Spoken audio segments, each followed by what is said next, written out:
ഒട്ടേറെ ക്രിമിനൽ കേസുകളിലെ പ്രതിയായ മരട് അനീഷിന്റെ അറസ്റ്റ് സംബന്ധിച്ച വാർത്തയിലേക്കാണ് നിരവധി കേസുകളിൽ പ്രതിയായ അനീഷ് ആന്റണി എന്ന മരട് അനീഷ് പാലക്കാട്ടാണ് അറസ്റ്റിലായത്.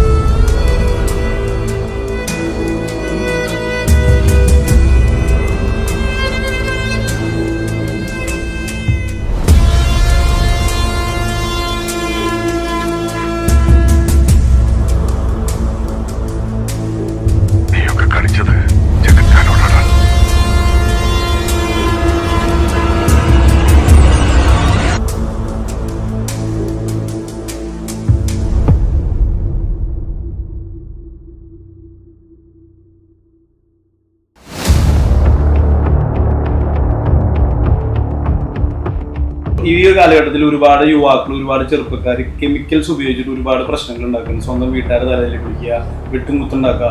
അപ്പൊ ഇങ്ങനത്തെ ഈ ചെറുപ്പക്കാർ ഈ ഡ്രഗ് യൂസ് ഇതിങ്ങനെ കൂടിക്കൊണ്ടിരിക്കുന്നു കൊച്ചിയിൽ ഓൾ ഇന്ത്യയിൽ. അപ്പൊ ഇത് എന്തുകൊണ്ടാണ് നടക്കുന്നത്? ഇതിന്റെ സ്രോതസ് എന്താണ്? ഇതിന്റെ ഡിസ്ട്രിബ്യൂഷൻ മാർക്കറ്റ് ഇത് എല്ലായിടത്തും അവൈലബിൾ ആണ്. എന്നാൽ ഇത് ഇത്രയും വൈഡ്ലി ഡിസ്ട്രിബ്യൂഷനും ഇതിന്റെ വരവും നടക്കുന്നുണ്ട്. പല സ്ഥലത്തും സംഭവം വരുന്നുണ്ട്.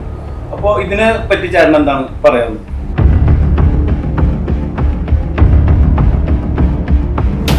സർക്കാർ ലെവലിൽ ഇപ്പോൾ കുറേ വർഷങ്ങൾ മുമ്പ് വൈൻ ഷോപ്പുകളും ബാറുകളും ക്ലോസ് ചെയ്തപ്പോഴാണല്ലോ ഈ കെമിക്കൽ ഡ്രഗ് കേരളത്തിലേക്ക് വരാൻ തുടങ്ങിയത്. അതിനു മുമ്പ് ഒരു ഈ സാധനം നമ്മൾ കേട്ടിട്ടുണ്ട്. കഞ്ചാവ് അല്ലാണ്ട് വേറെ ഏതെങ്കിലും ഡ്രഗ് നമ്മൾ പൊതു സ്ഥലങ്ങളിൽ കേട്ടിട്ടുണ്ട്? ഇല്ല എന്നല്ല, സ്ഥിരമായിട്ട് കൂടുതൽ കാരണം മദ്യപിച്ച് വീട്ടിൽ വന്നു കഴിഞ്ഞാൽ മാതാപിതാക്കൾക്ക് പെട്ടെന്ന് മനസ്സിലാവും, ഭാര്യയ്ക്ക് മനസ്സിലാവും മണം കേട്ടിട്ട്. ഇങ്ങനെയുള്ള ഡ്രഗുകൾ ഉപയോഗിച്ച് കഴിഞ്ഞാൽ അവർക്ക് മനസ്സിലാവില്ല. പക്ഷെ ഇങ്ങനെയുള്ള കാര്യങ്ങൾ സർക്കാർ സംവിധാനങ്ങൾ തന്നെ ഇതിന് മുൻഗണന എടുത്ത് ഇതിനുള്ള പരിഹാരം കാണുകയാണ്. ഇപ്പോൾ ഓരോ സ്ഥാപനങ്ങൾ അവർക്ക് ഓരോ മാസം അവർക്ക് കൊടുക്കുന്ന മാനസികമായിട്ടുള്ള ബുദ്ധിമുട്ടുകൾ, ഇപ്പോൾ മാസാവസാനമാകുമ്പോൾ ഒരു ജോലി ചെയ്യുന്ന മാസാവസാനമാകുമ്പോൾ അവൻ്റെ മേലുദ്യോഗസ്ഥർ കൊടുക്കുന്ന പ്രഷർ അത് താങ്ങാൻ പറ്റുന്നില്ല. ഇല്ല IT ഫീൽഡിലാണെങ്കിൽ ഇപ്പോൾ ഭാര്യയും ഭർത്താവും 2 ഷിഫ്റ്റാണ്. ഇവർ കാണുന്നതിനെ മാസങ്ങളോളം കഴിഞ്ഞിട്ടാണ്. അപ്പോൾ അവരുടെ ഇത് അപ്പോൾ അതെല്ലാം തീർക്കാൻ വേണ്ടിയാണ് ഇവർ ഈ ഡ്രഗിലേക്ക് പോകുന്നത്. ഡ്രഗിലേക്ക് പോകുന്ന അവർ ഈ പാർട്ടി ഇതെല്ലാം ഈ പബ്ബുകളും ഈ മറ്റേ പാർട്ടി ഇവർ ഒന്നിച്ചു കൂടുമ്പോഴുള്ള ആഘോഷങ്ങളിലാണ് ഇത് ഏറ്റവും കൂടുതൽ സ്പ്രെഡ് ആകണം. ഈ ആഘോഷങ്ങൾ വേറെ പല രീതികളിൽ കൊണ്ടാടിയാൽ ഇതൊക്കെ ഒരു പരിധിവരെ തീർക്കാം.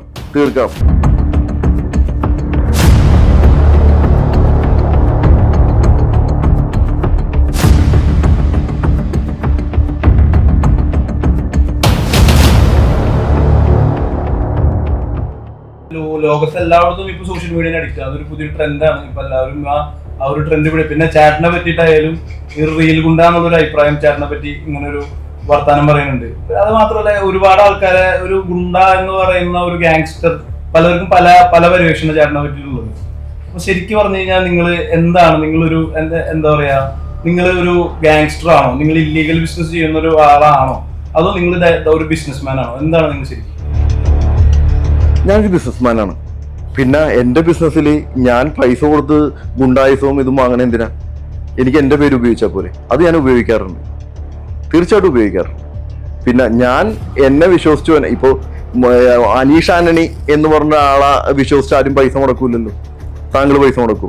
താങ്കൾക്ക് എന്തോരം പേർക്ക് പൈസ കൊടുക്കാൻ താങ്കൾ ഇത് ചെയ്യാം?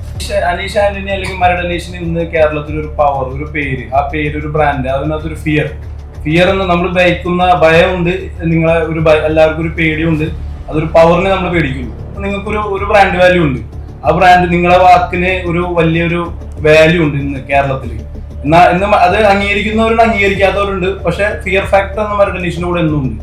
അപ്പൊ അത് നിങ്ങൾക്ക് ഒരു പവറും കൊണ്ടുവന്ന് തരുന്നുണ്ട്. അപ്പൊ നിങ്ങൾ ചെയ്യുന്ന ഡീലുകൾക്ക് അതിൻ്റെതായ അഡ്വാൻറ്റേജ് കിട്ടാനും നിങ്ങളുടെ ബിസിനസ്സിന്. പക്ഷെ ഇതിന്റെ ചോദ്യം വീണ്ടും എന്താ വെച്ച് കഴിഞ്ഞാൽ, ചേട്ടൻ ഇല്ലീഗലായിട്ട് ഒരു ഇല്ലീഗലായിട്ട് കച്ചവടമാണ് ചെയ്യുന്നതുകൊണ്ടാണ് ഒരാളെ ഉണ്ടായിരുന്നു, അല്ലെങ്കിൽ അങ്ങനെ ഒരു ഗാങ്സ്റ്റർ പദവിയിലേക്ക് വരുന്നത്. കൂടുതലും ഗുണ്ടകൾ ചെയ്യണമെന്ന് പറയുന്നത് ഡ്രഗ് ഡീലിംഗ് ആണ് ഏറ്റവും വലിയ ഇല്ലീഗൽ പരിപാടി. ചേട്ടൻ ഡ്രഗിന്റെ പരിപാടി ചേട്ടനെ വളരെ പരസ്യമായിട്ട് ഇതിനെ പ്രതിഷേധിക്കുന്നു. അപ്പൊ ചേട്ടൻ ഇതെന്നാ പിന്നെ എങ്ങനെ ഇത്രയും ശക്തനായ മരട് അനീഷ് കൊച്ചിയിലുള്ളപ്പോ ഈ സാധനത്തിന്റെ ഡിസ്ട്രിബ്യൂഷൻ എങ്ങനെ ഇവിടെ നടന്നുകൊണ്ട് പോകും? ഗ്യാങ്സ്റ്റർ ആയിക്കഴിഞ്ഞാൽ അല്ലെങ്കിൽ ഗുണ്ട ആയിക്കഴിഞ്ഞാൽ ഇല്ലീഗൽ ബിസിനസ് ഡ്രഗ് കച്ചവടം ഉണ്ടെങ്കിൽ അല്ലാണ്ട് ജീവിക്കാൻ പാടില്ലേ? എന്തോരം കച്ചവടം ചെയ്യാം. ഞാൻ അതാണ് നിങ്ങളോട് പറഞ്ഞത്. മരട് അനീഷ് എന്ന വ്യക്തി ഉള്ളത് കൊണ്ട് എന്നെ സഹായിക്കുന്ന ഒരുപാട് ആൾക്കാരുണ്ടാവും. അനീഷ് എന്ന് പറഞ്ഞ വ്യക്തിനെ സഹായിക്കാൻ ആരും ഉണ്ടാവില്ല. മരടനീഷ് എന്ന് പറഞ്ഞ ബ്രാൻഡ്, അത് നിങ്ങൾ ഇത് പറഞ്ഞ പോലെ സമൂഹത്തിൽ ഉണ്ടെങ്കിൽ എന്നെ സഹായിക്കാൻ ആൾക്കാരുണ്ടാവും. അപ്പൊ ഞാൻ പറഞ്ഞാൽ ബിസിനസ്സിൽ പൈസ മുടക്കാൻ ആൾക്കാരുണ്ടാവും, ഞാൻ പറയുന്ന ആൾക്ക് പൈസ കൊടുക്കാൻ ആൾക്കാരുണ്ടാവും. അപ്പോ ഞാൻ ഇതെല്ലാം ഉപയോഗിക്കുന്നുണ്ട്. ഞാൻ ഇതെല്ലാം എന്റെ പേര് വെച്ചിട്ട് ഞാൻ ബിസിനസ് ചെയ്യേണ്ട എന്റെ ബിസിനസ്സുകൾക്ക് പലരെ കൊണ്ട് ഞാൻ പൈസ മുടപ്പിക്കുന്നുണ്ട്, പലരെ കൊണ്ട് ഞാൻ പല ബിസിനസ് ചെയ്യിപ്പിക്കുന്നുണ്ട്. അപ്പോൾ എന്നെ സംബന്ധിച്ച് എനിക്ക് എന്താ ആവശ്യം? പണമാണ്. ആ പണം എനിക്ക് ഡ്രഗിൽ നിന്ന് കിട്ടേണ്ട ആവശ്യം. ഞാൻ ബിസിനസ് ചെയ്ത് എനിക്ക് പണം സമ്പാദിക്കുന്നുണ്ടെങ്കിൽ എനിക്ക് എന്തിനാണ് ഞാൻ ഡ്രഗ് ബിസിനസ് ചെയ്യണേ?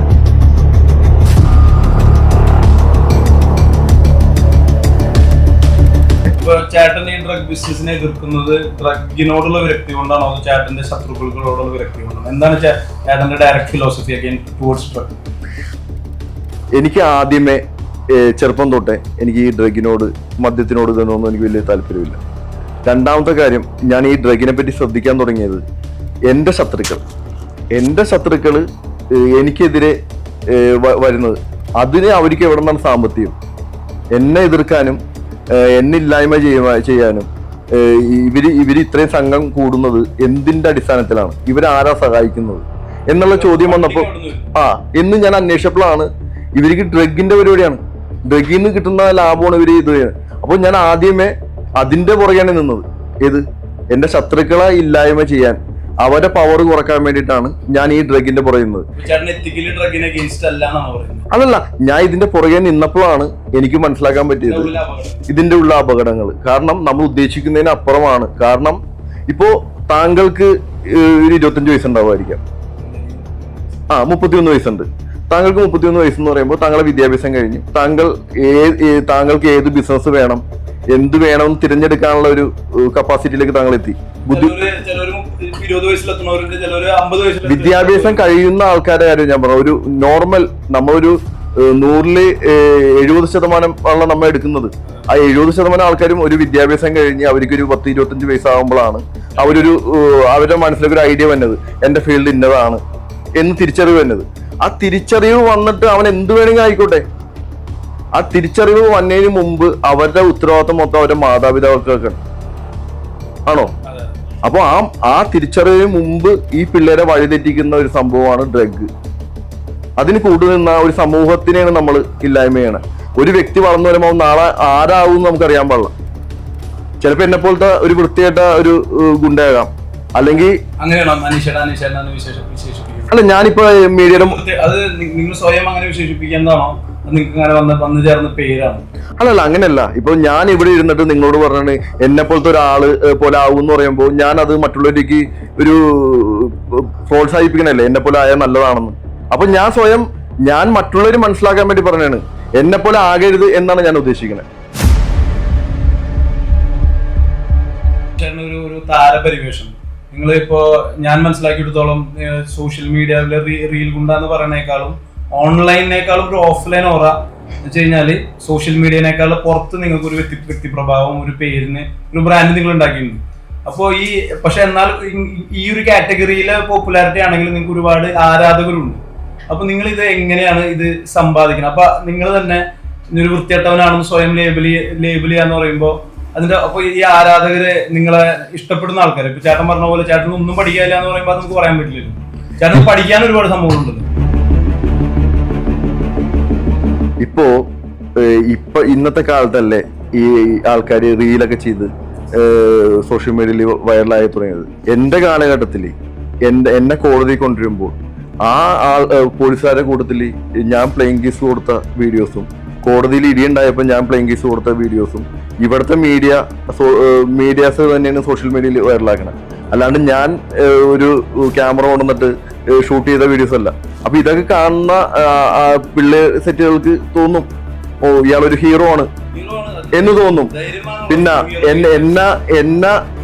എന്റെ അടുത്ത് സഹായം ചോദിച്ചു വന്ന ആൾക്കാർ ചിലപ്പോൾ അവരിൽ പൈസ ഉണ്ടാവില്ലായിരിക്കാം, അല്ലെങ്കിൽ ഞാൻ ഇടപെടുന്ന കാര്യങ്ങളിൽ എനിക്കൊരു വ്യക്തിത്വം ഉണ്ട്. ഒരാളുടെ കൂടെ ഞാനൊരു വാക്ക് കൊടുത്താൽ, ഞാൻ നിന്റെ കൂടെ ഉണ്ടാവും എന്ന് വാക്ക് കൊടുത്താൽ, അത് ഞാൻ മരിക്കേണ്ടി വന്നാലും ഞാൻ അവൻ്റെ കൂടെ നിൽക്കും എന്നുള്ള ഒരു വിശ്വാസം, അതാണ് എൻ്റെ ബ്രാൻഡ്. അപ്പോൾ ഞാൻ ഇത് വന്നിട്ട് സോഷ്യൽ മീഡിയയിൽ ഇരുന്നിട്ട് ഞാൻ എന്നെ നന്നാക്കി പറഞ്ഞാൽ അത് പുതിയ തലമുറക്ക് ഒരു പ്രോത്സാഹനമാണ്. അപ്പൊ ഞാൻ സ്വയം എന്ത് പറയണം? ഞാൻ മോശപ്പെട്ടവനാണ് എന്ന് പറഞ്ഞാൽ മാത്രമേ ഇനിയുള്ള തലമുറ എന്നെ പോലെ ആകാതെ ഇരിക്കുള്ളൂ. അപ്പൊ അതിന് ഞാൻ ചെയ്യാൻ പറ്റുന്ന കാര്യം എന്താണ്? എവിടെ വന്നാലും എനിക്ക് പറയാൻ മാത്രമേ ഉള്ളൂ, എന്റെ ഈ സുഖ സൗകര്യങ്ങൾ അല്ലെങ്കിൽ ഇത്രയും കാര്യങ്ങൾ ഇതൊന്നും കണ്ട ആരും വേമോഹിക്കണ്ട. കാരണം ഞാൻ ഒരുപാട് അനുഭവിച്ച് ഒരുപാട് ബുദ്ധിമുട്ടുകൾ സഹിച്ച് ദൈവഭാഗ്യം കൊണ്ട് എനിക്കൊരു വ്യക്തിത്വം ഉള്ളതുകൊണ്ട് മാത്രം ഞാൻ ഇവിടെ വന്നിരിക്കണേണ്.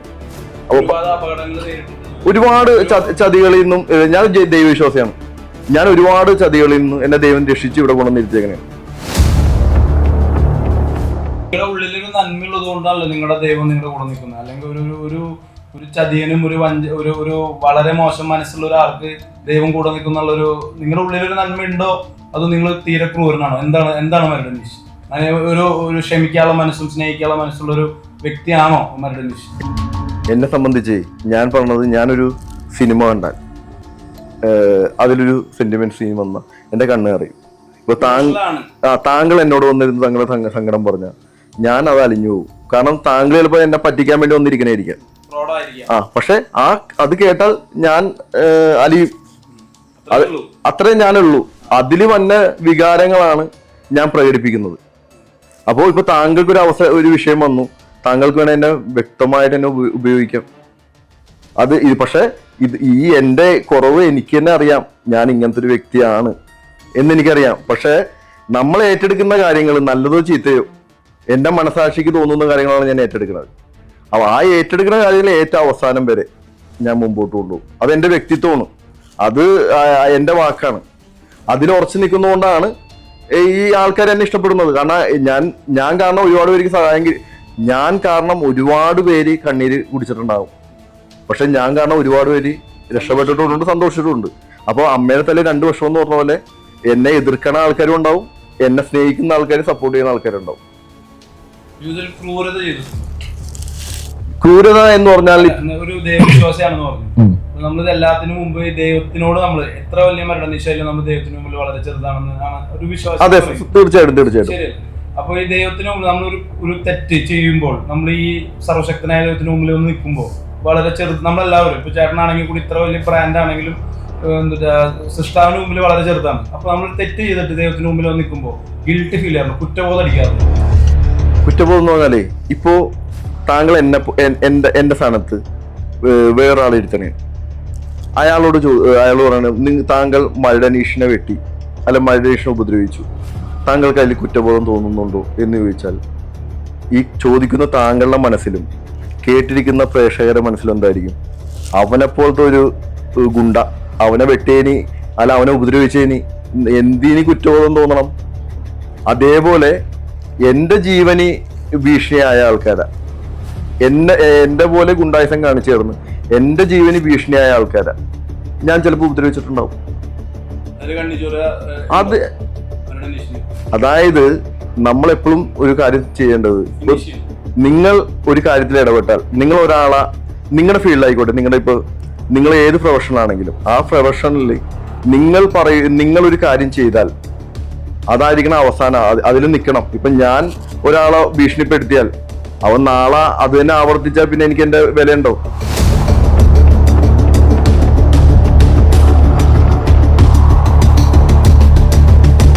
ചേട്ടാ, ഈ ഒരു ജീവിതത്തിൽ ഒരുപാട് ശത്രുക്കൾ ഉണ്ടായിട്ടുണ്ട്. ഞാനിപ്പോൾ ചേട്ടനെ പറ്റി ഒരു ഇന്റർവ്യൂ ചെയ്യണമെന്ന് വിചാരിക്കുമ്പോൾ ചേട്ടനെ പറ്റി ഞാൻ ചെറുതായിട്ടൊന്ന് റിസർച്ച് ചെയ്തപ്പോൾ സോഷ്യൽ മീഡിയയിലൊക്കെ നോക്കുമ്പോൾ ഈ മരട് അനീഷിന്റെ മുഖ്യ ശത്രു തമ്മനം ഫൈസൽ എന്ന് പറഞ്ഞൊരു ഇന്റർവ്യൂ ഞാൻ കണ്ടു. അപ്പൊ ചേട്ടന്റെ മുഖ്യ ശത്രു ഈ തമ്മനം ഫൈസലാണോ? തമ്മനം ഫൈസൽ എന്റെ ശത്രുവാണ്. അതായത് ഇപ്പൊ ഞാൻ ദാവൂദിന്റെ ശത്രുവാണ്, ദാവൂദ് ഇബ്രാഹിം എന്റെ എതിരാളിയാന്ന് പറഞ്ഞാൽ താങ്കളെ പോലെ ഒരാള്, താങ്കൾ സാധാരണക്കാരനല്ലേ, എന്നെ പറ്റി അറിയാലോ നമ്മൾ കേരളത്തിലുള്ള, താങ്കളെ മനസ്സിൽ ഫസ്റ്റ് എന്തായിരിക്കും? സത്യസന്ധമായിട്ട് പറയണം. അല്ല, ദാവൂദിന്റെ ഇന്നത്തെ ഒരു മാർക്കറ്റ് എന്ന് വെച്ച് കഴിഞ്ഞാൽ 93 മുംബൈയിൽ ബോംബ് ബ്ലാസ്റ്റ് ഉണ്ടാക്കാൻ, ബോംബ് ബ്ലാസ്റ്റ് അങ്ങനെ തീവ്രവാദി അങ്ങനെയൊന്നും ചിന്തിക്കണ്ട. ഞാൻ പറയണേണ് എന്റെ ശത്രു ദാവൂദ് ഇബ്രാഹിം ആണ് എന്ന് പറഞ്ഞാൽ സാധാരണക്കാരനെ താങ്കളുടെ മനസ്സിൽ വന്ന ഫസ്റ്റത്തെ വികാരം പറഞ്ഞാൽ മതി.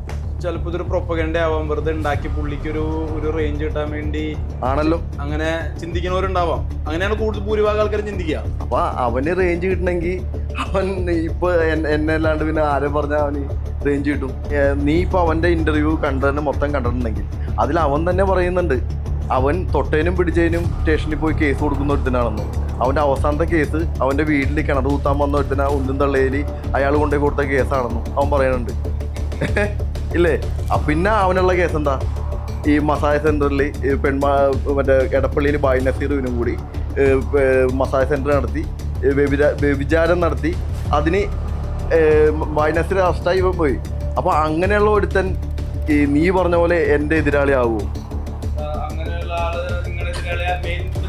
അവൻ ജയിലിൽ അവൻ ഗുണ്ടയെന്ന് പറയാനായിട്ട് അവൻ ജയിലിൽ കിടന്നിട്ടുണ്ടാ?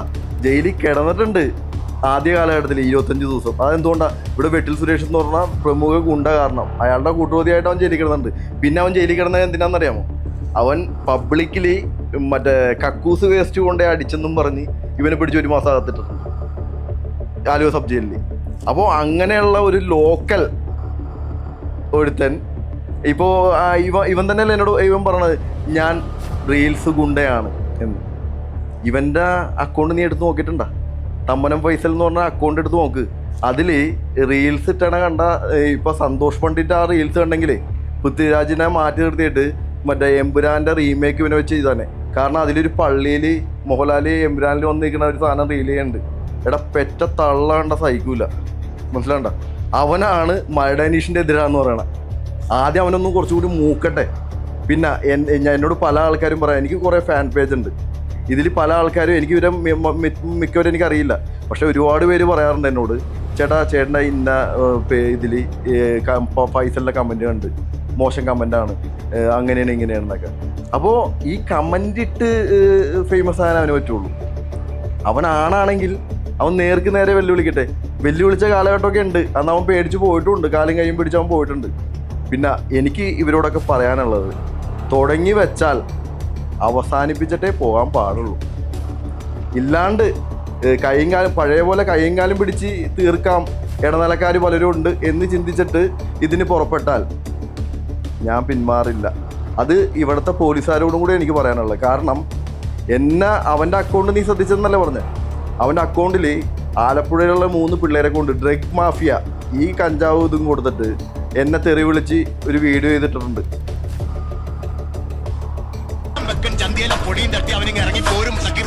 പക്ഷെ ഇതുപോലെ ചിരിക്കുന്നവന്മാരെ ഞാൻ വെറുതെ വിടാറുമില്ല. കാട്ടിൽ രാജാവില്ലെങ്കിൽ പല നീലക്കുറുക്കന്മാരും കിടന്നിങ്ങനെ ഓടിയിട്ടുകൊണ്ടിരിക്കും. രാത്രി നിലവിളിക്കുന്നു. അത് രാജാവ് അന്നേരേ ഉള്ളൂ. ഒന്ന് പോടോ. ചിന്തിക്കാത്ത കാര്യം അതിനുള്ള ധൈര്യമുള്ള ആൾക്കാരുണ്ടോ? അങ്ങനെയൊക്കെ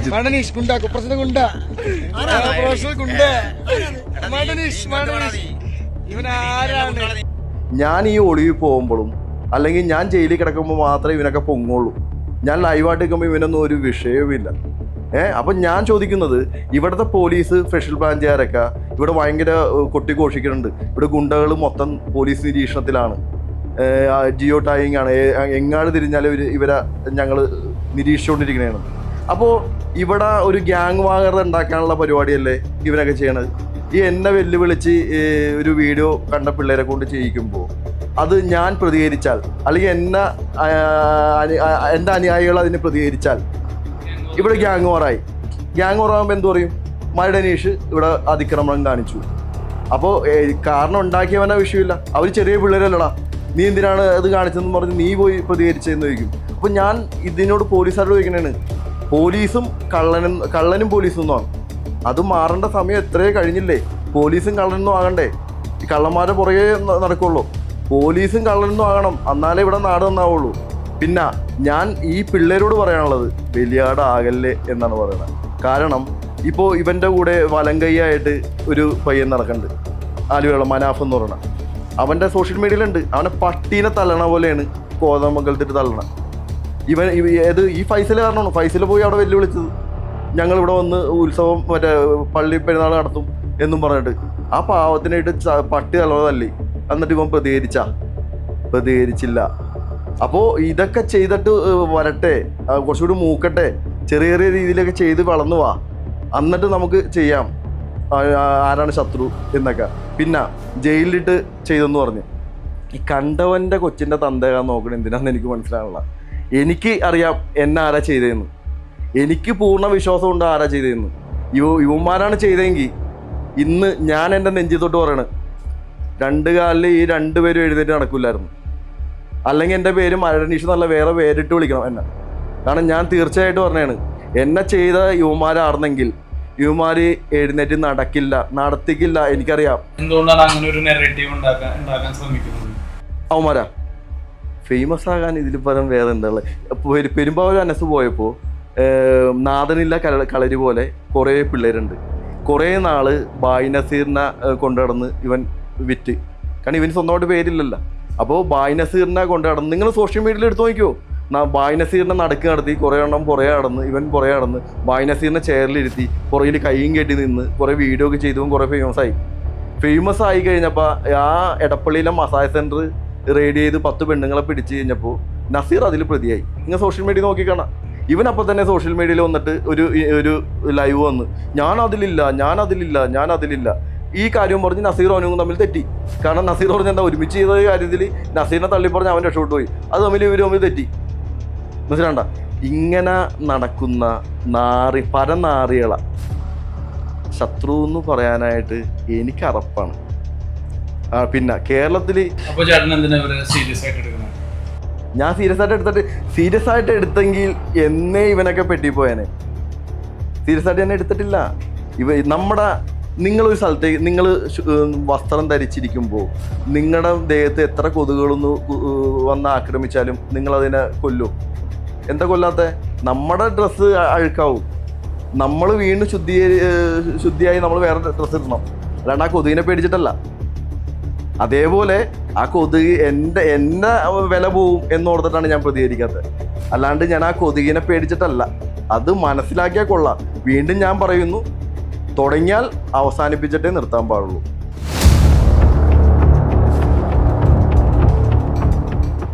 ചേട്ടന് ഇന്നത്തെ ഒരു ഡേറ്റില് കേരളത്തില് ഏതൊരു വ്യക്തിത്വത്തിന് ഭയക്കുന്നുണ്ട്.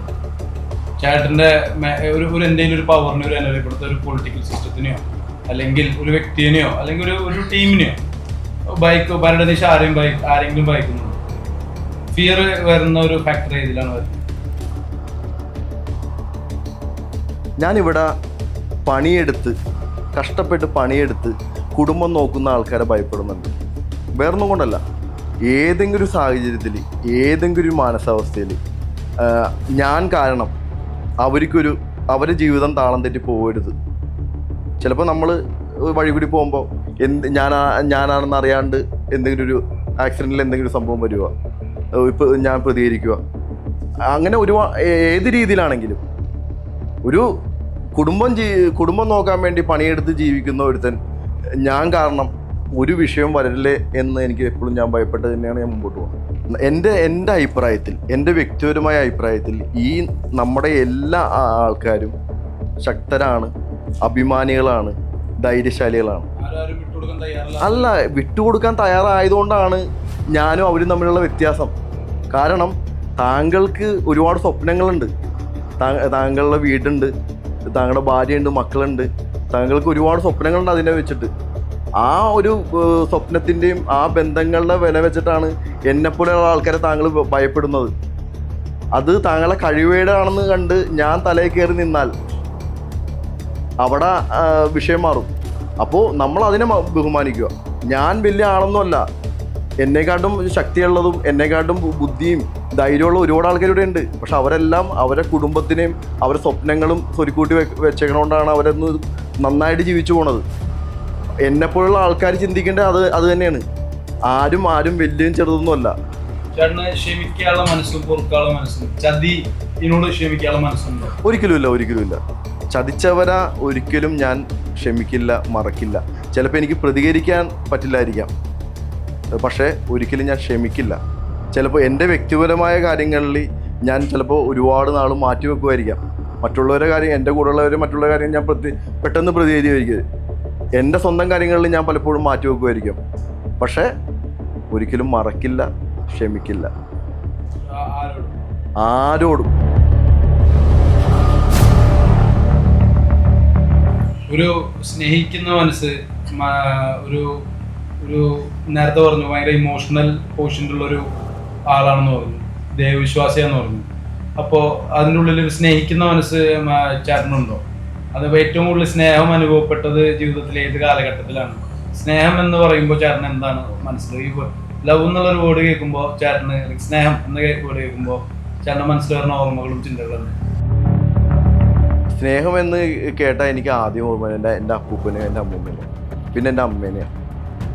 കാരണം അവർ മാത്രമേ എന്നെ സ്നേഹിച്ചിട്ടുള്ളൂ എൻ്റെ ചെറുപ്പത്തിൽ. പിന്നെ ഞാൻ ഇമോഷണൽ ആണെന്ന് ചോദിച്ചാൽ, ഞാൻ വിശ്വാസിയാണെന്ന് ചോദിച്ചാൽ, ഞാൻ എൻ്റെ സങ്കടങ്ങൾ മൊത്തം പറഞ്ഞേക്കണത് എൻ്റെ മരട് മൂത്തേടം പള്ളിയിലാണ്. എൻ്റെ പള്ളിയുടെ മൂത്തേടം പള്ളിയാണ്. അവിടെയും അവിടുത്തെ ഞങ്ങളുടെ ഒരു സെമിത്തേരി ഉണ്ട്. ഇവിടെ രണ്ടിടത്ത് പോയിട്ടാണ് എൻ്റെ സങ്കടങ്ങൾ മൊത്തം പറഞ്ഞേക്കണത്. അപ്പോൾ അവിടെ നിന്ന് കിട്ടിയ ഊർജ്ജത്തിലാണ് ഞാൻ ജീവിച്ചു പോകുന്നേക്കണത്. അപ്പോൾ എൻ്റെ സ്നേഹമെന്ന് പറഞ്ഞാൽ എൻ്റെ അമ്മ, എൻ്റെ അപ്പൂപ്പൻ, എൻ്റെ അമ്മൂമ്മ. അത് കഴിഞ്ഞിട്ടാണല്ലോ എല്ലാം കഴിഞ്ഞ് ഞാനൊരു ടൈം കഴിഞ്ഞപ്പോഴാണല്ലോ എനിക്ക് എൻ്റെ ഭാര്യയും മക്കളെ എല്ലാം കിട്ടിയത്. അപ്പോൾ എൻ്റെ സ്നേഹം, എൻ്റെ വിശ്വാസം എന്ന് പറഞ്ഞാൽ ഞാൻ പ്രാർത്ഥിച്ച, ഞാൻ പോയി സങ്കടം പറഞ്ഞ എൻ്റെ ആ സെമിത്തേരിയും, എൻ്റെ പള്ളിയും, എൻ്റെ അപ്പൂപ്പനും അമ്മൂമ്മയും, എൻ്റെ അമ്മയും, ഇവർ മാത്രമേ ഉള്ളൂ. ഈ സുഹൃത്തുക്കൾ നല്ല സുഹൃത്തുക്കളാണല്ലോ ഭാവിയിൽ മുമ്പ് മുന്നോട്ട് പോയിട്ട് ചതിയിൽ വരാൻ നമ്മളൊരു പരിചയമില്ലാത്തവർ നമ്മൾ ചതിക്കേണ്ട സാധ്യതയില്ലല്ലോ. നിങ്ങളുടെ ഇന്നത്തെ ശത്രുക്കളെന്ന് പറയുന്ന ആൾക്കാർ മുമ്പ് നിങ്ങളുടെ പരിചയക്കാരായിരിക്കാം, ഒരുപക്ഷെ സുഹൃത്തുക്കളായിരിക്കും. അപ്പോൾ എന്നാൽ നിങ്ങൾക്ക് ഒരുപാട് വലിയൊരു നെറ്റ്വർക്ക് ഓഫ് കണക്ഷൻസ്, റിലേഷൻസും ഉണ്ട്. ഈ സുഹൃത്തുക്കളെയാണ് നമ്മൾ ചതിക്കുന്നത്. അപ്പോൾ ഈ ഒരു റിലേഷൻഷിപ്സിനെ ഏത് രീതിയിലാണ് ഇത്രയും ചതികളും ഇത്രയും സിറ്റുവേഷനും കൂടെ കടന്നുപോയ സ്ഥിതിക്ക് ഇപ്പം എങ്ങനെയാണ് ഒരു ബന്ധങ്ങൾ നിലനിർത്തുന്നത്? ഞാൻ എൻ്റെ ഫീൽഡിലുള്ള ആൾക്കാരായിട്ട് കൂടെ കൊണ്ട് നടക്കുകയോ അല്ലെങ്കിൽ കൂടെ സഞ്ചരിക്കുകയോ ഒന്നും ഞാൻ ചെയ്യാറില്ല. വിശ്വാസമില്ലാണ്ടല്ല, എനിക്ക് എപ്പോഴും ഈ ഗുണ്ട രീതിയിലുള്ള സംസാരങ്ങൾ അതൊന്നും കേൾക്കാമെന്ന് ഞാൻ ആഗ്രഹിക്കുന്നില്ല. എനിക്ക് ഇന്ന കാര്യങ്ങളിൽ ചെറിയ പിള്ളേരോടൊപ്പം അടിച്ചു പൊളിച്ച് നടക്കുക, പുതിയ പുതിയ കാര്യങ്ങൾ അറിയുക, ഇതൊക്കെയാണ്. പിന്നെ ചതി എന്ന് പറഞ്ഞാൽ ഞാൻ പറഞ്ഞില്ലേ, ഞാൻ എൻ്റെ കൂടെ നടന്ന ഹാരിസിൻ്റെ കാര്യം പറഞ്ഞില്ലേ, അതൊക്കെ എന്നെ കൂടെ നിന്ന് ചതിച്ച ആൾക്കാരാണ്. അപ്പോൾ ചതി ഈ ഫീൽഡിൽ എപ്പോൾ വേണേലും വരാം, എങ്ങനെ വേണേലും വരാം. ഈ ഫീൽഡിൽ നിന്നല്ല, ഏത് ഫീൽഡിൽ വരാം. നമുക്ക് എല്ലാവരും ഉള്ളിൽ കയറി നോക്കാൻ പറ്റില്ലല്ലോ. നമുക്ക് ഒരു പരിധി വരെ നമുക്ക് ഒരാൾക്കാരെ അളക്കാൻ പറ്റുള്ളൂ. പിന്നെ എല്ലാം ഈ പറഞ്ഞ പോലെ ദൈവത്തിലാണ് നമ്മൾ അർപ്പിക്കുന്നത്.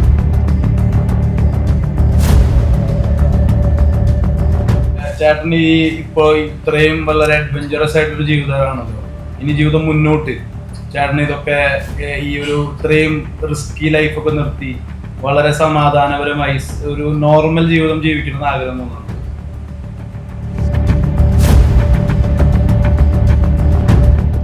ഞാൻ എല്ലാവരും ചിന്തിക്കുകയെ ഞാൻ ഭയങ്കര അങ്ങനെയല്ല, ഞാൻ സാധാരണ ജീവിതം തന്നെ ജീവിക്കുന്ന ഒരാളാണ്. ഞാൻ ഈ പറയുന്ന ചിലപ്പോൾ എന്നെ ഇപ്പോൾ ഇത് കാണുന്ന ഒരുപാട് പേർക്ക് വേണമെങ്കിൽ കമൻറ്റിൽ വേണമെങ്കിൽ നിങ്ങൾ ചോദിച്ചു, എന്നെ ഈ സിറ്റിയിൽ പല ആൾക്കാരും പല സ്ഥലത്ത് വെച്ച് കാണാറുണ്ട്. ഞാൻ സാധാരണക്കാരനെ പോലെ തന്നെയാണ് ജീവിക്കുന്നത്. ഞാൻ പല സ്ഥലത്തും പോകും, പല കാര്യങ്ങൾ ആസ്വദിക്കാറുണ്ട്, ഭക്ഷണം കഴിക്കാൻ. ഇതൊക്കെ ആസ്വദിക്കില്ല എന്ന് പറഞ്ഞാൽ ഞാൻ മനുഷ്യനല്ലാണ്ടിരിക്കണം. ഇതൊക്കെ ഞാൻ ആസ്വദിക്കുന്നുണ്ട്. പക്ഷെ ഒരു പരിധി കഴിയുമ്പോൾ വ്യക്തിപരമായിട്ട് നമുക്കതൊരു ബുദ്ധിമുട്ട് തന്നെ ആവും. കാരണം നമുക്കത് പല കാര്യങ്ങളിലും ഇപ്പോൾ ഞാൻ വളരെ കുറച്ച് സമയങ്ങളാണ് കേരളത്തിലുണ്ടാകണം. അപ്പോൾ എൻ്റെ മോനും മോളുടെ കൂടെ ഞാൻ പുറത്ത് പോകുമ്പോൾ ഞാൻ എൻ്റെ മക്കളുടെ കൂടെ ഇരിക്കുന്ന സമയത്തായിരിക്കും ചിലപ്പോൾ എന്നെ അറിയുന്ന ഒരുപാട് ആൾക്കാർ വരുന്നത്. അപ്പോൾ അവരെന്നോട് സംസാരിക്കുമ്പോൾ പോകുന്നത് എൻ്റെ മക്കളോടൊപ്പമുള്ള സമയമാണ്. അപ്പോൾ അതൊക്കെ അങ്ങനെയുള്ള ഒരുപാട് ബുദ്ധിമുട്ടുകൾ എനിക്ക് വരാറുണ്ട്. ഇപ്പം നമ്മൾ ഇതിൻ്റെ ഇടയിൽ പറഞ്ഞ് ഈ ന്യൂജൻ ആൾക്കാർക്ക് അവർക്ക് സമയം ചെലവഴിക്കാൻ, അവരെ ബിസിയാക്കാൻ വേണ്ടിയിട്ട് നമ്മൾ കൂടുതൽ കാര്യങ്ങൾ എൻ്റർടൈൻമെൻറ്റ് ചെയ്യാനുള്ള കാര്യങ്ങൾ കൊടുത്താൽ അവരതിലേക്ക് തിരിയും. അവർ ഈ ഡ്രഗിൻ്റെ പുറകെ പോകില്ല. കാരണം സമയം പോവാത്തതുകൊണ്ടാണ് ഇത് ചെയ്യണം. ഇപ്പം ഞാൻ തന്നെ എന്നെ തന്നെ ശ്രദ്ധിച്ചു. ഇപ്പം ഞാനൊരു സിനിമ കണ്ടുകൊണ്ടിരിക്കണമെങ്കിൽ അതിൻ്റെ കൂടെ ഞാൻ ഗെയിം കളിച്ചുകൊണ്ടിരിക്കും. എനിക്ക് അതിൽ മാത്രം ശ്രദ്ധിക്കാൻ പറ്റില്ല, ഞാൻ ഗെയിം കളിച്ചുകൊണ്ടിരിക്കും. അങ്ങനെയാണ്. അപ്പോൾ നമുക്ക് അപ്പം അങ്ങനത്തെ തന്നെ ആൾക്കാരായിരിക്കും ഇപ്പോഴത്തെ പിള്ളേരും. ഇപ്പോൾ ഒരു കുട്ടിക്ക് ഫുട്ബോൾ കളിക്കാൻ താല്പര്യമുണ്ട്, ക്രിക്കറ്റ് കളിക്കാൻ താല്പര്യമുണ്ട്. അവനതിന് സാഹചര്യമില്ല. കാരണം ഇന്ന് ഗ്രൗണ്ടുകളില്ല, ടർഫിൽ പോയി കളിക്കാനായിട്ടുള്ള പൈസ ഇല്ല. അപ്പോൾ പ്രാദേശികമായിട്ടുള്ള രാഷ്ട്രീയ കക്ഷികളാണെങ്കിലും അവിടെയുള്ള ആൾക്കാരാണെങ്കിലും ഇതിനൊക്കെ മുൻകൈ എടുത്ത് അവരതിലേക്ക് ഇറക്കാനുള്ള സാഹചര്യങ്ങൾ ഒരുക്കി കൊടുക്കുക, അവരെ എല്ലാ കാര്യത്തിലും അവരെ ബിസി ആക്കുക. അപ്പോൾ പാതി ഈ പറയുന്ന ഡ്രഗിലേക്കുള്ള വഴിയിലേക്ക് അവർ നടക്കാണ്ടിരിക്കും. കാരണം ഡ്രഗ് അടിച്ചാണ് അവർ സമയം കളയണം. കാരണം അവർക്ക് വേറൊന്നും ചെയ്യാനില്ല, ബോറടിയാണ്. ഇപ്പോഴുള്ള പിള്ളേരുടെ വിഷയം എന്ന് വെച്ചാൽ ബോറടിയാണ്. അവർക്ക് എന്ത് ചെയ്യണമെന്ന് അറിയാൻ പാടില്ല. അവർക്ക് ഒരു വീട്ടിലിരുന്നാൽ അവർക്ക് എന്തൊക്കെ ഒന്നും ചെയ്യാനില്ല. എന്തൊരു നേരം സിനിമ കാണും, എന്തൊരു നേരം ഗെയിം കളിക്കും, എന്തൊരു നേരം സോഷ്യൽ മീഡിയയിൽ നോക്കും, ഇല്ല. അപ്പോൾ അവരെ ബിസി ആക്കുക. അതിനുള്ള സാഹചര്യങ്ങൾ സർക്കാർ ലെവലിലും പ്രാദേശിക ഇതിലും ചെയ്തു കൊടുക്കുക, അവരതിലേക്ക് ഉന്തി വിടുക. അപ്പോൾ പാതി പിള്ളേരും നന്നായി പോകും, ബാക്കി പാതി നമുക്ക് നന്നാക്കി എടുക്കാവുന്ന കാര്യമല്ലേ ഉള്ളൂ. അപ്പോൾ എനിക്ക് നിങ്ങളോട് പറയാനുള്ളത്, സോഷ്യൽ മീഡിയ ആണെങ്കിലും നിങ്ങളെപ്പോലുള്ള ആൾക്കാരാണെങ്കിലും ഡ്രഗിനെതിരെ പ്രതികരിക്കുന്ന ആൾക്കാരെ സപ്പോർട്ട് ചെയ്യുക, അവർക്ക് വേണ്ട സഹായങ്ങൾ ചെയ്തു കൊടുക്കുക എന്നുള്ളതാണ്.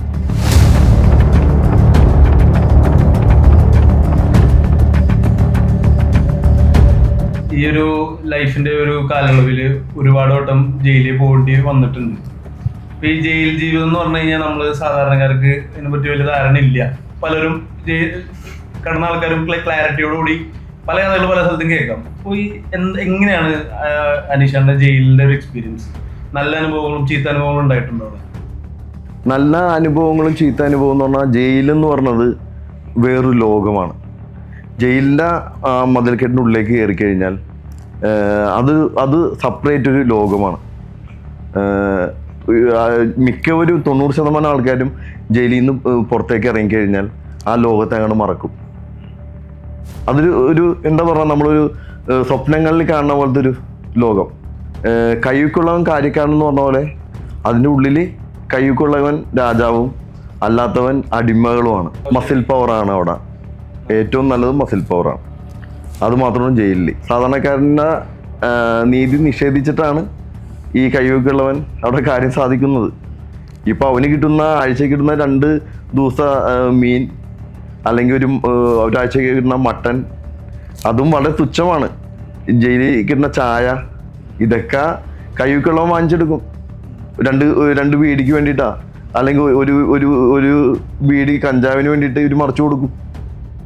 ഇതിന്റെ അഡ്മിനിസ്ട്രേഷൻ അല്ല എങ്ങനെ ഇതിനെ അലോ ചെയ്യണോ? നമുക്ക് അതിനകത്ത് ഫേവറിറ്റിസം വർക്ക്ഔട്ട് ചെയ്യാൻ കുറച്ച് ആൾക്കാർക്ക് വേറൊരു ട്രീറ്റ്മെന്റും ബാക്കിയുള്ളവർക്ക് അതിന്റെ ഓപ്പോസിറ്റ് ട്രീറ്റ്മെന്റും കിട്ടുന്ന ഒരു സിസ്റ്റം നമ്മുടെ ജയിലുകളിൽ അതെങ്ങനെ വർക്കൗട്ട് ആവണം? വർക്കൗട്ട് ആവുന്ന പറഞ്ഞിട്ടുണ്ടെങ്കിൽ ജയിൽ ഡിപ്പാർട്ട്മെന്റ് അഴിമതിയുടെ ഒരു കൂമ്പാരമല്ലേ. ജയിൽ ഉദ്യോഗസ്ഥർക്ക് കുറേ ആൾക്കാർക്ക് അഴിമതി നടത്താൻ വേണ്ടിയിട്ട് സർക്കാർ തുടങ്ങി കൊടുത്തേക്കുന്ന ഒരു സ്ഥാപനം, അത് മാത്രമേ ഉള്ളൂ. അതിൽ അനുഭവിക്കുന്നത് സാധാരണക്കാരായ കുറേ ആൾക്കാർ, സ്ഥിരം കുറ്റവാളികൾ. ഇപ്പോൾ എന്നെ വേണമെങ്കിൽ സ്ഥിരം കുറ്റവാളി എന്ന് വേണമെങ്കിൽ നിങ്ങൾ കരുതിക്കോ. ഞാനടക്കം സ്ഥിരം കുറ്റവാളികൾ മാത്രം വിലസുന്നതാണ് ജയിൽ. മറ്റുള്ളവരെല്ലാം അടിമപ്പണി ചെയ്യുന്ന കന്നുകാലികളാണ്, പന്നികളെ പോലെ കൂട്ടിലടച്ചിട്ട് വളർത്തുന്ന വെറും ജീവികൾ, മനുഷ്യരല്ല, ജീവികളാണ്. അപ്പോൾ അനീഷേട്ടൻ പറയുന്നത് അനീഷയുടെ ഒരു ഇൻഫ്ലുവൻഷ്യൽ പവർ ഉപയോഗിച്ച് അവിടെ അത്യാവശ്യം കുറച്ച് കംഫർട്ടബിൾ ആയിട്ട് അല്ലെങ്കിൽ ഒരു ടോപ്പ് ലൈനിൽ ജയിലിനുള്ളിൽ കഴിയുന്ന ഒരാളാണെന്ന് പറയുന്നു. അപ്പോൾ അതേ സെയിം സമയത്ത് തന്നെ അനീഷേട്ടൻ ജയിലിൽ ആക്രമിക്കപ്പെട്ടിട്ടെന്ന് കേട്ടിട്ടുണ്ട്. അപ്പോൾ ഇത്രയും ഈ ഒരു പവറിൽ നിൽക്കണ നിങ്ങൾ ആക്രമിക്കപ്പെടുന്ന സാഹചര്യം എന്തായാലും? ഞാൻ ജയിലിൻ്റെ ഉള്ളിൽ എൻ്റെ പവർ കാണിച്ച് പിടിച്ചു നിന്നിട്ടുണ്ടെന്ന് ഞാൻ അവകാശപ്പെടുന്നില്ല. ഞാൻ ജയിലിൽ ആക്രമിക്കപ്പെട്ട ഒരു വ്യക്തിയാണ്. ജയിലിൽ നമുക്ക് പിടിച്ചു നിൽക്കുന്നെങ്കിൽ നമുക്ക് അവിടെ ഡ്രഗ് സപ്ലൈ ചെയ്യാൻ പറ്റണം. നമ്മൾ ഡ്രഗ് മറ്റുള്ളവർക്ക് കൊടുക്കുന്നുണ്ടെങ്കിൽ ഞാൻ ജയിലിൽ രാജാവാണ്. എനിക്ക് വേണ്ടി കൊല്ലാനും ചാകാനും ജയിലിലുള്ള ആൾക്കാരുണ്ടാവും. അതാണ് ജയിൽ. ഇപ്പോൾ എനിക്ക് ആദ്യമായിട്ടുള്ള ജയിലിൽ ആക്രമണം ഉണ്ടായിരിക്കണേ. എനിക്ക് ഇതിനു മുമ്പും ജയിലിൽ ആക്രമണം ഉണ്ടായിട്ടുണ്ട്. അന്ന് ഇപ്രാവശ്യം ആക്രമണം ഉണ്ടായപ്പോൾ എൻ്റെ കൈ എനിക്ക് അനക്കാൻ പറ്റുന്നുണ്ടായിരുന്നില്ല. പക്ഷേ ഇതിനു മുമ്പ് എനിക്ക് ജയിലിൽ ആക്രമണം ഉണ്ടായപ്പോൾ എനിക്ക് ശാരീരികമായിട്ട് ഒരു ബുദ്ധിമുട്ടില്ലാത്തതുകൊണ്ട് ഈ വന്നവരെല്ലാം എനിക്ക് ആക്രമിക്കാൻ പറ്റി. വന്ന ഒറ്റെണ്ണത്തിനെ പോലും ഞാൻ വിട്ടില്ല. എനിക്ക് മതിയാകണ വരെ ഞാൻ തിരിച്ചാക്രമിച്ചു. അന്ന് ഈ പറയുന്ന എനിക്കെതിരെയുള്ള ഈ ഡ്രഗ് മാഫിയ അത് 2014 അപ്പോൾ പുറത്ത് നിൽക്കുന്ന ശത്രുക്കൾ ചിലപ്പോൾ എൻ്റെ പബ്ലിസിറ്റി ഇഷ്ടപ്പെടാത്ത ആൾക്കാരായിരിക്കാം, അല്ലെങ്കിൽ ഏതെങ്കിലും രീതിയിൽ എന്നെ ഇഷ്ടമില്ലാത്ത വൈരാഗ്യമുള്ള ആൾക്കാർക്ക് ലൈവിൽ എന്നെ പുറത്തൊന്നും ചെയ്യാൻ കഴിയാത്തതുകൊണ്ട് ജയിൽ ഡിപ്പാർട്ട്മെൻറ്റിനെ വെച്ചിട്ടും ജയിലിൻ്റെ ഉള്ളിൽ വെച്ചിട്ട് ഡ്രഗ് സപ്ലൈ ചെയ്ത് എന്നെ ഒതുക്കാം. ഏറ്റവും സുന്ദരമായ വഴിയല്ലേ അത്? കാരണം ജയിലിൽ സഹതടവുകാർ ആക്രമിക്കപ്പെട്ടു, ഒരു ഗുണ്ട മരിച്ചു എന്ന് പറഞ്ഞാൽ പത്രക്കാർക്കും നാട്ടുകാർക്കും സന്തോഷിക്കുന്ന ഒരു സംഭവമല്ലേ, ഒരു ബാധ്യത ഒഴിഞ്ഞു എന്നല്ലേ ചിന്തിക്കുകയുള്ളൂ. അപ്പോൾ ജയിൽ ഡിപ്പാർട്ട്മെൻറ്റ് എന്ത് ചെയ്യും? ഉള്ളിലൊരു ക്രൈം നടക്കുമ്പോൾ അവരെ സ്വയം രക്ഷിക്കാൻ വേണ്ടി തെളിവുകൾ മറച്ചു കൊടുക്കും, അനുകൂലിച്ചു കൊടുക്കും. ഇപ്പോൾ 2014 എനിക്കൊരു ആക്രമണം ഉണ്ടായി. എന്നെ പുറകിൽ നിന്ന് കല്ലിന് എൻ്റെ തലക്കെട്ടടിച്ച്. നിങ്ങൾ അന്നത്തെ അത് കേസായില്ല, ഞാൻ കേസ് കൊടുത്തില്ല. അന്ന് അവിടുത്തെ CCTV ആണെങ്കിൽ ഇപ്പോഴും ഉണ്ടല്ലോ, പല എൻ്റെ കയ്യിലുണ്ട്. എൻ്റെ CCTV ഞാൻ എടുത്തിട്ടുണ്ട്. പല ഉദ്യോഗസ്ഥരിലും ആ CCTV ഉണ്ട്. ഉദ്യോഗസ്ഥർ വന്നെ വരെ ഞാൻ ആക്രമിച്ചു, വന്നെ എല്ലാവരെയും ഞാൻ തിരിച്ചാക്രമിച്ചു. എനിക്കൊരു പേടിയില്ല. പക്ഷേ എന്തുകൊണ്ട് ആ ജയിലിൽ അങ്ങനെ നടന്നു അന്ന് 2014? ചേട്ടനപ്പോ ജയിലിലുള്ള ഇൻഫ്ലുവൻസ് ഉണ്ടോ? ശരിക്കും ആക്രമിക്കപ്പെട്ടിട്ടുണ്ട് എന്ന് പറയുന്നു. ഈ ഡ്രഗ് മാഫിയക്കെതിരെ നിൽക്കുമ്പോൾ ഒരുപാട് ശത്രുക്കൾ അതിൻ്റെ ഉള്ളിൽ തന്നെ പണിയേറാൻ ശ്രമിച്ചുകൊണ്ടിരിക്കുന്നു. പലവട്ടം ആക്രമിക്കപ്പെട്ടിട്ടുണ്ട്. അപ്പോൾ ഇപ്പോഴും ജയിലിൽ നിങ്ങളെ കളറുണ്ടോ, അത് നിങ്ങൾക്ക് ഇൻഫ്ലുവൻസ് ഉണ്ടോ ഇല്ലയോ? എനിക്ക് ജയിലിൽ ഒരു കളവുമില്ല, എനിക്ക് ജയിലിൽ ഒരു ആരാധകരും ഇല്ല, ജയിലിൽ എനിക്കതായിട്ടുള്ള ഒരു ബെൽറ്റും ഇല്ല. കാരണം ഞാൻ അത് ഉണ്ടാക്കാൻ ശ്രമിച്ചിട്ടില്ല. കാരണം ഞാൻ സ്ഥിരം ജയിലിൽ കയറുന്ന ഒരു വ്യക്തിയല്ല. പിന്നെ ഞാൻ ജയിലിൽ അങ്ങനെ ഉണ്ടാക്കണമെങ്കിൽ ഞാൻ ഈ ഡ്രഗ് സപ്ലൈ അവിടെ ചെയ്യണം, അല്ലാണ്ട് എന്നെ എന്തിനാണ് അവർ സഹായിക്കണേ? അപ്പൊ ഇങ്ങനെ ഈ ശത്രുക്കളെ ചെറുത്ത് നിൽക്കാനായിട്ട് ഒറ്റയ്ക്ക് മരടനേഷന് പ്രത്യേകിച്ച് സന്നാഹങ്ങളൊന്നും ഇല്ലാതെ ഇത്രയും ഡേഞ്ചറസ് ആയിട്ട് ഉള്ള ഒരു സിറ്റുവേഷനിൽ നിൽക്കുമ്പോൾ നിങ്ങൾക്ക് എങ്ങനെ അത് സാധിക്കുന്നു? അപ്പൊ അതിന് നിങ്ങൾക്ക് സഹായങ്ങൾ എവിടെന്നെങ്കിലും കിട്ടിയിട്ടുണ്ടോ? ഒന്നുമില്ല. എനിക്കുള്ള ദൈവവിശ്വാസവും ആത്മവിശ്വാസവും. ഇപ്പോൾ എന്നെ ജയിലിൽ ആക്രമിക്കുന്നു, ദൈവം എന്നൊരാളുണ്ടെന്ന് വിശ്വസിക്കുന്ന ഒരാളാണ് ഞാൻ. നമ്മുടെ കർമ്മ എന്ന സംഭവം ഉണ്ടല്ലോ, വരമ്പത്ത് കൂലി എന്ന് പറഞ്ഞ പോലെ. പാടത്ത് ജോലി വരമ്പത്ത് കൂലി. നമ്മൾ കൊടുത്ത് നമുക്ക് കിട്ടും. നമ്മൾ നല്ല ചെയ്തിട്ടുണ്ടെങ്കിൽ നമുക്ക് നല്ലത് കിട്ടും. അതിപ്പോൾ ഞാൻ ഒരുപാട് തിന്മകൾ ചെയ്തിട്ടുള്ള വ്യക്തിയാണ്. പക്ഷെ ഞാൻ ഒരുപാട് നന്മകൾ ചെയ്തുകൊണ്ടായിരിക്കും ദൈവം എന്നെ പല ആൾക്കാരുടെ രൂപത്തിൽ എന്നെ സഹായിക്കുന്നത്. എന്നെ 2014 ജയിലിൽ എന്നെ നമ്മൾ സിനിമയിലൊക്കെ പറഞ്ഞാൽ വിശ്വസിക്കില്ല, നമ്മൾ സിനിമയിലൊക്കെ കാണുന്ന പോലെ ഒരു സുപ്രഭാതത്തിൽ നമ്മളെ പായും തലേനെ എടുത്തോ, അടുത്ത ബ്ലോക്കിലേക്ക് പോ. അവിടെ വ്യൂ സെൻട്രൽ ജയിലിൽ 10ാം ഘട്ടം എന്ന് പറഞ്ഞ സംഭവമുണ്ട്. അതായത് ഓരോ ABC അങ്ങനെ ഓരോ ബ്ലോക്കുകളാണ്. അതിൽ 10ാം ബ്ലോക്ക് എന്ന് പറഞ്ഞിട്ടുണ്ടെങ്കിൽ ഈ സൈക്കാട്രി ആയ ആൾക്കാരെ പാർപ്പിക്കുന്നത്, പണിഷ്മെന്റ് ഉള്ള ആൾക്കാർ, ക്രൂരന്മാരായ പണിഷ്മെന്റ് ഉള്ള, അതുപോലെ ഇപ്പൊ ഡേഞ്ചറസ് അല്ലെങ്കിൽ HIV പോലെയുള്ള മാരക അസുഖങ്ങളുള്ള ആൾക്കാരെ പാർപ്പിക്കുന്ന ഒരു ബ്ലോക്കാണ് ഈ 10ാം വാർഡ്. അപ്പോ ആ ബ്ലോക്കിലേക്ക് എന്നോട് പോകാനാണ് പറയണത്. നിങ്ങൾ ആ ഒരു ലെവലിൽ നിങ്ങളെ കാറ്റഗറൈസ് ചെയ്തു. വേറൊന്നുമല്ല, അവിടെ പോയി കഴിഞ്ഞാൽ എന്നെ ആക്രമിക്കാൻ എളുപ്പമല്ലേ. D ബ്ലോക്ക്, 10ാം ബ്ലോക്ക് എന്ന് പറഞ്ഞാൽ D ബ്ലോക്കാണ്. അതായത് ഏടുമാരിയിരിക്കുന്ന റൂമിന്റെ ഓപ്പോസിറ്റ് അവർക്ക് നേരെ കാണാം ഈ ബ്ലോക്ക്. പക്ഷെ അതിലുള്ള എല്ലാം എന്റെ ഓപ്പോസിറ്റ് ആൾക്കാരാണ്. അപ്പൊ അന്നത്തെ ദിവസം അവിടുത്തെ സൂപ്പർ ശത്രുക്കളാണ്. മൊത്തം ശത്രുക്കൾ എന്ന് പറഞ്ഞാൽ ഇവർക്ക് എന്നോട് വ്യക്തിപരമായിട്ട് ശത്രുതയൊന്നും ഇല്ല. പുറത്ത് നിൽക്കുന്ന ആൾക്കാര് ഇവരെ ഉള്ളിലേക്ക് ഇഞ്ചക്ട് ചെയ്തേക്കാണ്, ഡ്രഗ് കൊടുത്തു വിടണേണ്. ഇപ്പൊ കോടതിയിൽ കേസ് കഴിഞ്ഞ് വരുമ്പോ അവരേക്ക് കൊടുത്തു വിടും. ഉദ്യോഗസ്ഥർ വഴി ഉള്ളിൽ ഡ്രഗ് കൊടുക്കും. എന്നിട്ട് അവർക്ക് ഒറ്റ ഇതേ ഉള്ളൂ, ഡനീഷിനെ നിങ്ങൾക്ക് എന്തൊക്കെ ചെയ്യാൻ പറ്റും, എങ്ങനെയൊക്കെ ഉപദ്രവിക്കാൻ പറ്റും, ഇല്ലാണ്ടാക്കാൻ പറ്റും, നിങ്ങൾ ചെയ്യും. അപ്പൊ ഉദ്യോഗസ്ഥർക്കും പൈസ ഓഫർ ചെയ്യണേ. അപ്പോ ദൈവം എന്നൊരാളുണ്ട്, പല രൂപങ്ങളിലാണ് നമ്മളെ സഹായിക്കുന്നത്. എന്നാ ഒരു സുപ്രഭാതത്തിൽ എന്നോട് പറയണേണ്, പായും പ്ലേറ്റൊക്കെ എടുത്തോ, D ബ്ലോക്കിലേക്ക് മാറിക്കോ. ഞാൻ ഈ പായും പ്ലേറ്റൊക്കെ എടുത്തിട്ട് വന്നിട്ട് ഈ ഗാർഡ് ഓഫീസിൽ കൊണ്ടുവന്ന് ഫ്രണ്ടിൽ വെക്കണേ. അപ്പൊ എന്നോട് പറഞ്ഞാണ് D ബ്ലോക്കിലേക്ക്. ഞാൻ ഒരിക്കലും D ബ്ലോക്കിലേക്ക് പോകില്ല. കാരണം ഒരു 2 പേർക്ക് കിടക്കാൻ പറ്റിയ റൂമാണ്, അങ്ങനത്തെ ഒരു 37 റൂമാണ് അതിലുള്ളത്. ഈ ഒരു റൂമിലേക്ക് ഞാൻ കയറി കഴിഞ്ഞാൽ ഒരു 5 പേര് ഉള്ളിലേക്ക് ഈ കത്തിയ അല്ലെങ്കിൽ അതിൻ്റെ ഉള്ളിൽ എല്ലാ ആയുധങ്ങളും ഉണ്ട്. ഏത് തകരപ്പാട്ട നമ്മളെല്ലാം ചെത്തി മിനുക്കി ഒരുപാട് സാധനങ്ങൾ, ഇപ്പൊ സ്പൂണാണെങ്കിൽ പോലും അത് കത്തി രൂപത്തിലാക്കിയിട്ട് അങ്ങനെ സൂക്ഷിക്കണം, ജയിലിലാക്കണം നടക്കണേ. ഒരു 5 പേര് എന്റെ റൂമിലേക്ക് കയറി വന്നാൽ ഞാൻ സൂപ്പർമാൻ ഒന്നുമല്ലല്ലോ ഇവര് പ്രതിരോധിക്കാൻ, ആണോ? അല്ല. അപ്പോ ഇതായിരുന്നു അവരുടെ പ്ലാൻ. അത് അന്ന് സൂപ്രണ്ട് ആ ജയിലിൽ 2 ദിവസമായിട്ട് ലീവായിരുന്നു. അന്ന് ഇവരങ്ങനെ പ്ലാൻ ചെയ്തു ഈ സംഭവം വെച്ചിട്ട്. അപ്പോ അതിൽ 90% ഉദ്യോഗസ്ഥരും കൈക്കൂലിക്കാരായിരുന്നു.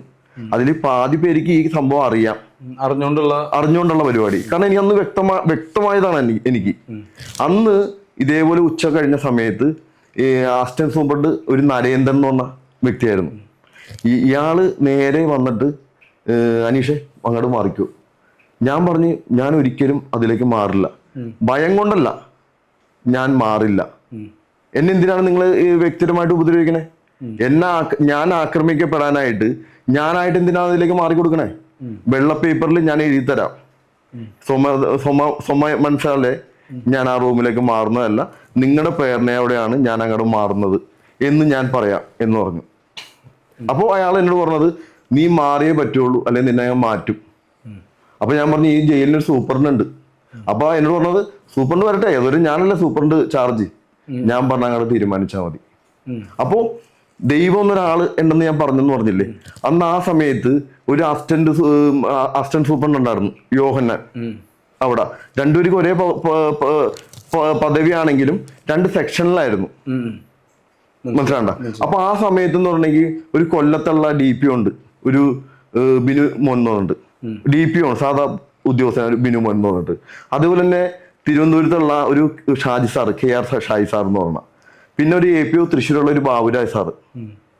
അപ്പൊ ഇവരൊക്കെ ശരിക്കും പറഞ്ഞിട്ടുണ്ടെങ്കിൽ ഞാൻ ഇവരെയൊന്നും അധികം കണ്ടിട്ടും കൂടിയില്ല, പരിചയമില്ല കാണാണ്. പക്ഷെ ദൈവത്തിന്റെ രൂപം എന്നൊക്കെ പറയൂല്ലോ നമ്മള്, ദൈവം ഓരോരുത്തര ഇവരങ്ങാട് പ്രതിരോധിക്കുന്നതാണ്. ഏത് മേലുദ്യോഗസ്ഥരാണെങ്കിൽ കൂടി സാർ അത് ശരിയല്ല, അനീഷിനെ അങ്ങോട്ട് വിടാൻ പറ്റില്ല, ഞങ്ങൾ ഡ്യൂട്ടിയിലുള്ളതാണ്, അനീഷ് എന്തെങ്കിലും പറ്റിക്കഴിഞ്ഞാൽ അത് ഞങ്ങളുടെ ജോലിക്കും കൂടി ബാധിക്കും, അതുകൊണ്ട് ഞങ്ങൾ ഇത് കൂട്ടു നിൽക്കില്ല. ദൈവാനുഗ്രഹം പോലെ അവര് എതിർക്കാണ്. അവർക്ക് വേണമെങ്കിൽ ഈ പറഞ്ഞ ആൾക്കാരെ ഇന്ന് പൈസ വാങ്ങിച്ചിട്ട് അവർക്കും കൂടെ നിൽക്കുക, കണ്ണടക്കാം. കാരണം മേലുദ്യോഗസ്ഥനല്ലേ പറയണേ, ഇവർക്കൊന്നും വരാനില്ല. കാരണം മേലുദ്യോഗസ്ഥന്റെ ഉത്തരവിൽ എന്നെ മാറ്റുന്നു. പക്ഷെ അവര് കട്ടായം നിന്ന് ഏത് നടക്കില്ല സാറേ. അപ്പോ എനിക്ക് കിട്ടുന്ന സമയം എന്ന് പറഞ്ഞാൽ എനിക്ക് സമയമാണ് കിട്ടുന്നത്. ഏത് ഇവര് തമ്മിലുള്ള വാക്കുതർക്കത്തില് എനിക്ക് സമയം കിട്ടണേ. ഏത് ഇതിലെന്ത് ചെയ്യണം എന്ന് പറയാൻ.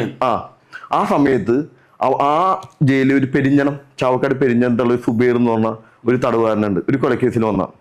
അപ്പൊ ആ സുബൈർ ജോലി കഴിഞ്ഞിട്ട് അവൻ അവിടുത്തെ ഒരു സെക്ഷനിൽ ജോലി ചെയ്യണേണ്, അവൻ നടന്നു തന്നെയാണ്. അപ്പൊ എന്ന് വെച്ചിട്ടുണ്ടെങ്കിൽ എന്റെ കൂട്ടുകാരെയും ബാക്കിയുള്ള എല്ലാ തടവുകാരെയും മൊത്തം ബ്ലോക്ക് അങ്ങോട്ട് ലോക്ക് ചെയ്ത് വരും. ഞാൻ മാത്രം അത് ഈ D ബ്ലോക്കിലെ മറ്റേ മെയിൻ ഗേറ്റ് അങ്ങനെ തുറന്നു. അപ്പൊ യുമാരെല്ലാം തുറന്നിങ്ങനെ നിക്കണേണ്. അതായത് എപ്പോ വേണമെങ്കിൽ എന്നെ ആക്രമിക്കാം, ഓപ്പൺ ആയിട്ട്. കാരണം അന്ന് ഭയങ്കര ചർച്ച ചെയ്യില്ല, ഭയങ്കര ചർച്ച ചെയ്യ വിഷയങ്ങളായി. ഞാൻ എന്റെ വക്കീൽമാര് വന്ന് ഭയങ്കര പ്രശ്നമായി അന്ന്. അപ്പോ അന്നത്തെ CCTV ഒക്കെ അവരെല്ലാം. അപ്പൊ അന്ന് ഭയങ്കര വിഷയമായതാണ്. അന്ന് ഈ 3 പേര്, ഈ പറഞ്ഞ വാർഡന്മാര് 3 പേര് ദൈവത്തിന്റെ ഒരു ആൾക്കാരെന്ന് പോലെ പറഞ്ഞ പോലെ പ്രതിരൂപം. അവര് ഈ നരേന്ദ്രൻ എന്ന് പറഞ്ഞ ആളോട് പ്രതികരിച്ചുകൊണ്ടിരിക്കണേ. ആ സമയത്താണ് പെരിഞ്ഞന്തുള്ള ഈ സുബൈർ എന്ന് പറഞ്ഞ ആ വ്യക്തി വരുന്നത് ജോലി കഴിഞ്ഞിട്ട്. അപ്പൊ എന്നോട് ചോദിച്ചു എന്ത് പറ്റിയ നിഷ ഇവിടെ നിൽക്കണേ, കൂടെയുള്ള ആരെയും കാണാനില്ല, എന്താണ് പറ്റി, ഭയങ്കര സൈലന്റ് ആണല്ലോ. അപ്പൊ ഞാൻ പറഞ്ഞു സുബൈറെ എന്നെ ഇങ്ങനെ ഭയങ്കര പ്ലാനിങ് ആണ് നടക്കണേ, എന്നിങ്ങനെ ആക്രമിക്കാൻ സാധ്യമാണ്. അപ്പൊ എന്നോട് പറഞ്ഞു അനീഷെ മരിച്ചാലും പോകരുത് എന്ന് പറഞ്ഞു. നേരത്തെ പരിചയം നമ്മളെ കണ്ടുപരിചയമുണ്ട്. കാരണം മഡനീഷ് എന്ന് പറഞ്ഞ ഒരാൾക്ക് ഒരു ഫ്രെയിം ഉള്ളതുകൊണ്ട് പലരും എന്നെ കാണുമ്പോൾ വന്ന് സംസാരിക്കും, പരിചയപ്പെടുകയൊക്കെ ചെയ്യും. ആ രീതിയിൽ ഈ പറഞ്ഞ സുബൈർ എന്നെ ഒന്ന് ബ്രാൻഡാണ്. അപ്പോ എന്നോടൊന്ന് സംസാരിക്കുമ്പോ നമുക്ക് ഇഷ്ടപ്പെടുന്നവരോട് നമ്മൾ തുറന്ന് സംസാരിക്കുമല്ലോ. അപ്പോ ഞാൻ ഈ സുബൈർ എന്ന വ്യക്തിയോട് തുറന്ന് സംസാരിക്കുന്ന ഒരാളാണ്. 5 നേരം നിസ്കരിക്കുന്ന നല്ലൊരു മുസ്ലിമാൻ, ചെയ്യാത്ത തെറ്റിനാണ് അവന്റെ ഉള്ളിൽ വന്നേക്കണേ. അപ്പൊ ഫാമിലി കാര്യങ്ങളൊക്കെ സംസാരിക്കും, ഇതെല്ലാം ചെയ്യും, സങ്കടങ്ങളൊക്കെ പങ്കുവയ്ക്കും. അങ്ങനെ ഞങ്ങൾ അങ്ങനെ ഒരു സുഹൃത്ത് ബന്ധമുണ്ട്. പക്ഷെ അതും പറഞ്ഞ് എന്നെ ആവശ്യമില്ല, കാരണം അവൻ അവന്റെ കാര്യം നോക്കി പോയാൽ മതി. പക്ഷെ അവൻ എന്നെ ഞെട്ടിച്ചുകൊണ്ട് പറഞ്ഞെന്നറിയോ, അനീഷെ ഞാൻ ഇവിടെ നിൽക്കും, നീ പേടിക്കണ്ട, ഇത്രയും പേരെ നീ നോക്കണ്ട, നിനക്ക് ധൈര്യം ഉണ്ടെങ്കിൽ ഞാൻ നിൽക്കോടാ ഇവിടെ, ആരും വന്നാലും നമുക്ക് നോക്കാം എന്ന് പറഞ്ഞു. അപ്പൊ ഞാൻ പറഞ്ഞു വേണ്ട സുബൈറെ, നീ പൊക്കോ എന്ന് പറഞ്ഞു. അവൻ സുബൈർ എന്താ ചെയ്തതെന്നറിയാമോ, എന്റെ വക്കീലും സുബൈറിന്റെ വക്കീലും പരിചയക്കാരാണ്. കാരണം എന്റെ സീനിയർ വക്കീലെ തന്നെയായിരുന്നു സുബൈറിന്റെ വക്കീലും. സുബൈർ ആ സമയത്ത് നേരെ പോയി ഫോൺ ചെയ്തിട്ട് അവന്റെ വക്കീലിനോട് പറഞ്ഞു ഇങ്ങനെ ജയിലിൽ ഇങ്ങനെ സംഭവം നടക്കുന്നുണ്ട്. കാരണം വൈകുന്നേരം സമയം 3 മണി സമയമാണ്, അപ്പൊ പ്രതികൾക്ക് ഫോൺ ചെയ്യണ സമയമുള്ള സമയം. അങ്ങനെ അവൻ വിളിച്ച് പറഞ്ഞു ഇങ്ങനൊരു പ്ലാനിങ് കൂടെ നടക്കുന്നുണ്ട്, ആരെങ്കിലും ഇടപെട്ടില്ലെങ്കിൽ ഇന്നത്തോടെ മരട് അനീഷ് തീർന്നു എന്ന് പറഞ്ഞ്. ഒരു മണിക്കൂറിനുള്ളിൽ എൻ്റെ വക്കീൽമാരും എൻ്റെ ആൾക്കാരും എനിക്ക് ഇന്റർവ്യൂ വന്നു. അപ്പോ അവരുടെ പ്ലാനിങ് ഒന്ന് ആലോചിച്ച് നോക്കിയേ, എന്നെ അതിൻ്റെ ഉള്ളിലിട്ട് പണി ചെയ്യണം. അപ്പൊ അന്ന് ഈ സുബൈർ എന്ന് പറഞ്ഞ ആളോട് ഞാൻ എന്ത് നന്ദിയാ പറയണ്ടേ? ഞാൻ ഇതുവരെ സുബൈറിനെ കണ്ടിട്ടില്ല. പിന്നെ ഞാൻ ഇത്ര വർഷമായി ഞാൻ ഇറങ്ങിയിട്ട് ഞാൻ ഇതുവരെ സുബൈറിനെ കണ്ടിട്ടില്ല. പക്ഷെ ഞാൻ പ്രാർത്ഥിക്കുമ്പോൾ എന്നെ ജയിലിൽ സഹായിച്ച എല്ലാവരുടെ പേരും ഞാൻ ദൈവത്തിനോട് പറയാറുണ്ട്. കാരണം എൻ്റെ ജീവനാണ് അവിടെ രക്ഷ. അതിലെടുത്തു പറയേണ്ടത് അസിസ്റ്റന്റ് സൂപ്രണ്ട് യോഹന്നാനാണ്.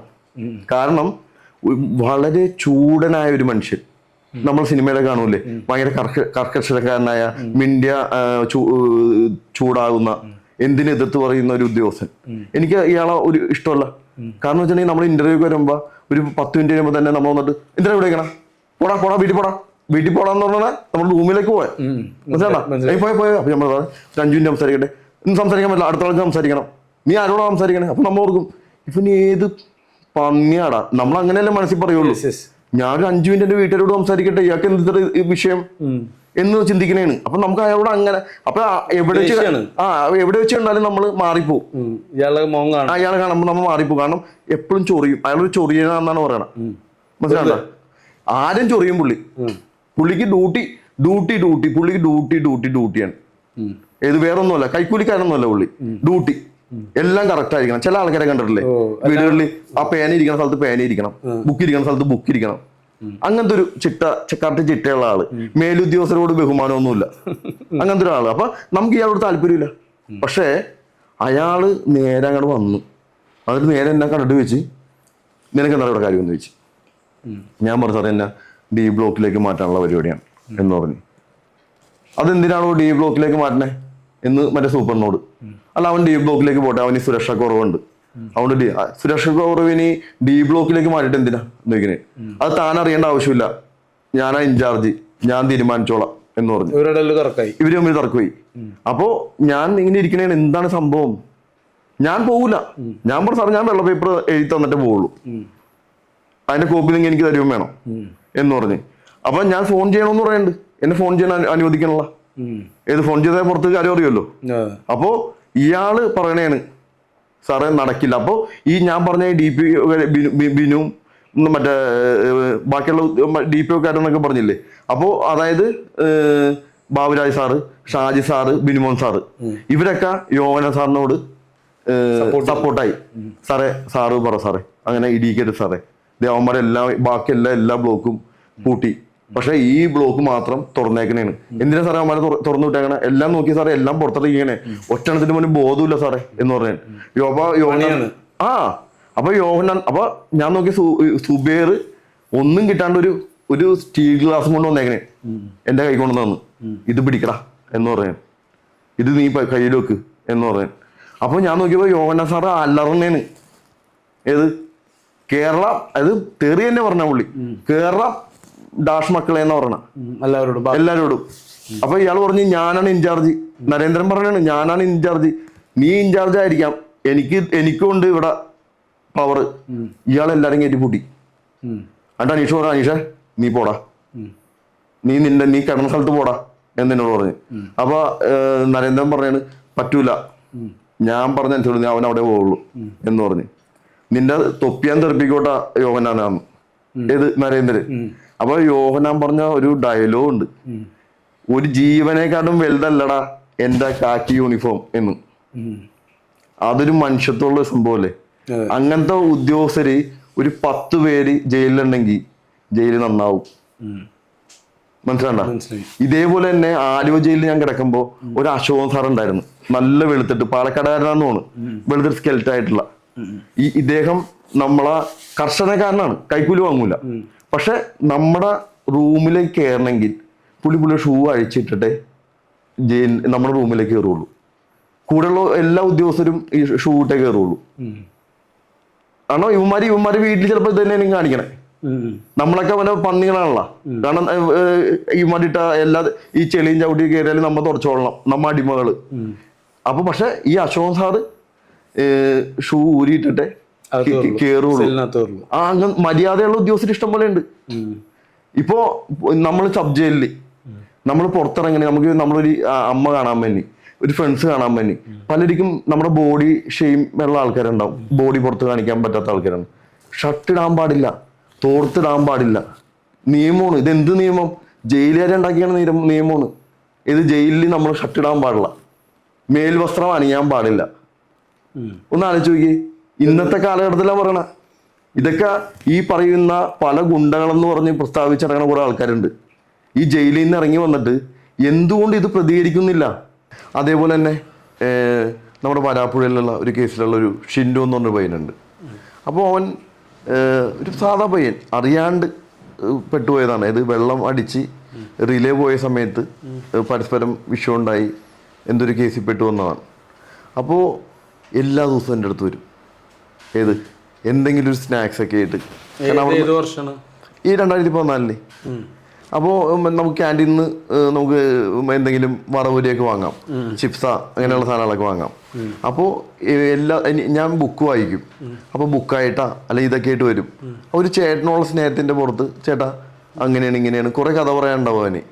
അപ്പോൾ നമുക്ക് അവനോട് ഭയങ്കര സ്നേഹമാണ്. അപ്പോൾ അതേപോലെ തന്നെ പേട്ട ദിനേശ് എന്ന് പറഞ്ഞ ഒരു ഭയങ്കര ഫേമസ് ആയ ഒരു രാഷ്ട്രീയ കേസാണ്. അപ്പോൾ അതിൽ ആ പേട്ട ദിനേശ് എന്ന് പറഞ്ഞ പുള്ളി, ഞാൻ അവിടെ വെച്ചാണ് ഇവരെയൊക്കെ പരിചയപ്പെടണം. പുള്ളി നമ്മളൊരു അനിയനെ പോലെ കണ്ട്. അപ്പോൾ നമുക്ക് അതിൻ്റെ ഉള്ളിൽ ചെല്ലുമ്പോഴാണ് നമുക്ക് നമ്മളെ ഒറ്റപ്പെടുത്തണ്, നമ്മളെ ആക്രമിക്കാൻ ശ്രമിക്കുന്ന കാണുമ്പോൾ ദൈവം ആരെങ്കിലുമായിട്ട് കൊണ്ടുവരുമല്ലോ. അങ്ങനെ കുറേ പേരെ നമ്മളെ കൊണ്ടുവന്ന്. അതേപോലെ തന്നെ എനിക്ക് ഇപ്രാവശ്യം കയറിയപ്പോൾ, അല്ല അതിനു മുമ്പ് ഞാൻ വേറെ കാര്യം പറയട്ടെ, മറ്റേ തിരുവനന്തപുരം സെൻട്രൽ ജയിലിൽ ഇവിടുന്ന് വിഷയങ്ങളായപ്പോൾ എന്നെ ഇവിടുന്ന് തിരുവനന്തപുരം സെൻട്രൽ ജയിലിലേക്ക് മാറ്റി. തിരുവനന്തപുരം സെൻട്രൽ ജയിലിലേക്ക് മാറ്റുമ്പോൾ എന്ന് വെച്ചിട്ടുണ്ടെങ്കിൽ എനിക്ക് ഒരു മനുഷ്യനെ അറിയാൻ പാടില്ല. ഒന്നാമത് എനിക്ക് ജയിലിൽ അങ്ങനെ കണക്ഷൻ ഇല്ല, എൻ്റെ ആൾക്കാരും ജയിലിൽ കിടക്കണില്ല. അപ്പോൾ ഞാൻ ആദ്യമായിട്ടാണ് പൂജപ്പുര സെൻട്രൽ ജയിലിലേക്ക് പോണത്. ഞാൻ അവിടെ രാത്രി ചെന്നു, അഡ്മിഷൻ റൂമിൽ കിടന്നു, പിറ്റേ ദിവസം അവിടെ ഇരുന്നു. അപ്പോൾ അവിടെ അമ്പലമുക്ക് കൃഷ്ണകുമാർ എന്ന് പറഞ്ഞ ഒരു ഫേമസ് ഗുണ്ടയാണ്. അവൻ വിയൂർ സെൻട്രൽ ജയിലുണ്ടായിരുന്നു. അപ്പോൾ എനിക്ക് അവനെ കണ്ട് പരിചയമുണ്ട്, എന്നോട് സംസാരിച്ചിട്ടുണ്ട്. അപ്പോൾ നമ്മൾ ശരിക്കും പറയും തിരുവനന്തപുരംകാരെയും കൊല്ലംകാരെയും ഒന്നും വിശ്വസിക്കാൻ പാടില്ല എന്ന് പറയും. അങ്ങനെയൊക്കെയാണ് പറയണത്. അപ്പോൾ പക്ഷേ ഇവൻ നേരെ പോകുന്ന ഒരാളാണ് ഈ കൃഷ്ണകുമാർ, അമ്പലമുക്ക് കൃഷ്ണകുമാർ എന്ന് പറഞ്ഞത്. അപ്പോൾ ഞാൻ അവനോടൊരു ഹെൽപ്പും ചോദിച്ചിട്ടില്ല. പക്ഷേ ഞാൻ പൂജപ്പുര സെൻട്രൽ ജയിലിൽ ചെന്ന് പിറ്റേ ദിവസം എനിക്ക് ഇൻ്റർവ്യൂ തന്നെയാണ്. ഏത് കൃഷ്ണകുമാറേട്ടൻ പറഞ്ഞിട്ട് തന്നെയാണ് എന്നും പറഞ്ഞ് അവൻ്റെ ഒരു സുഹൃത്ത് എന്നെ വന്ന് കാണണേ.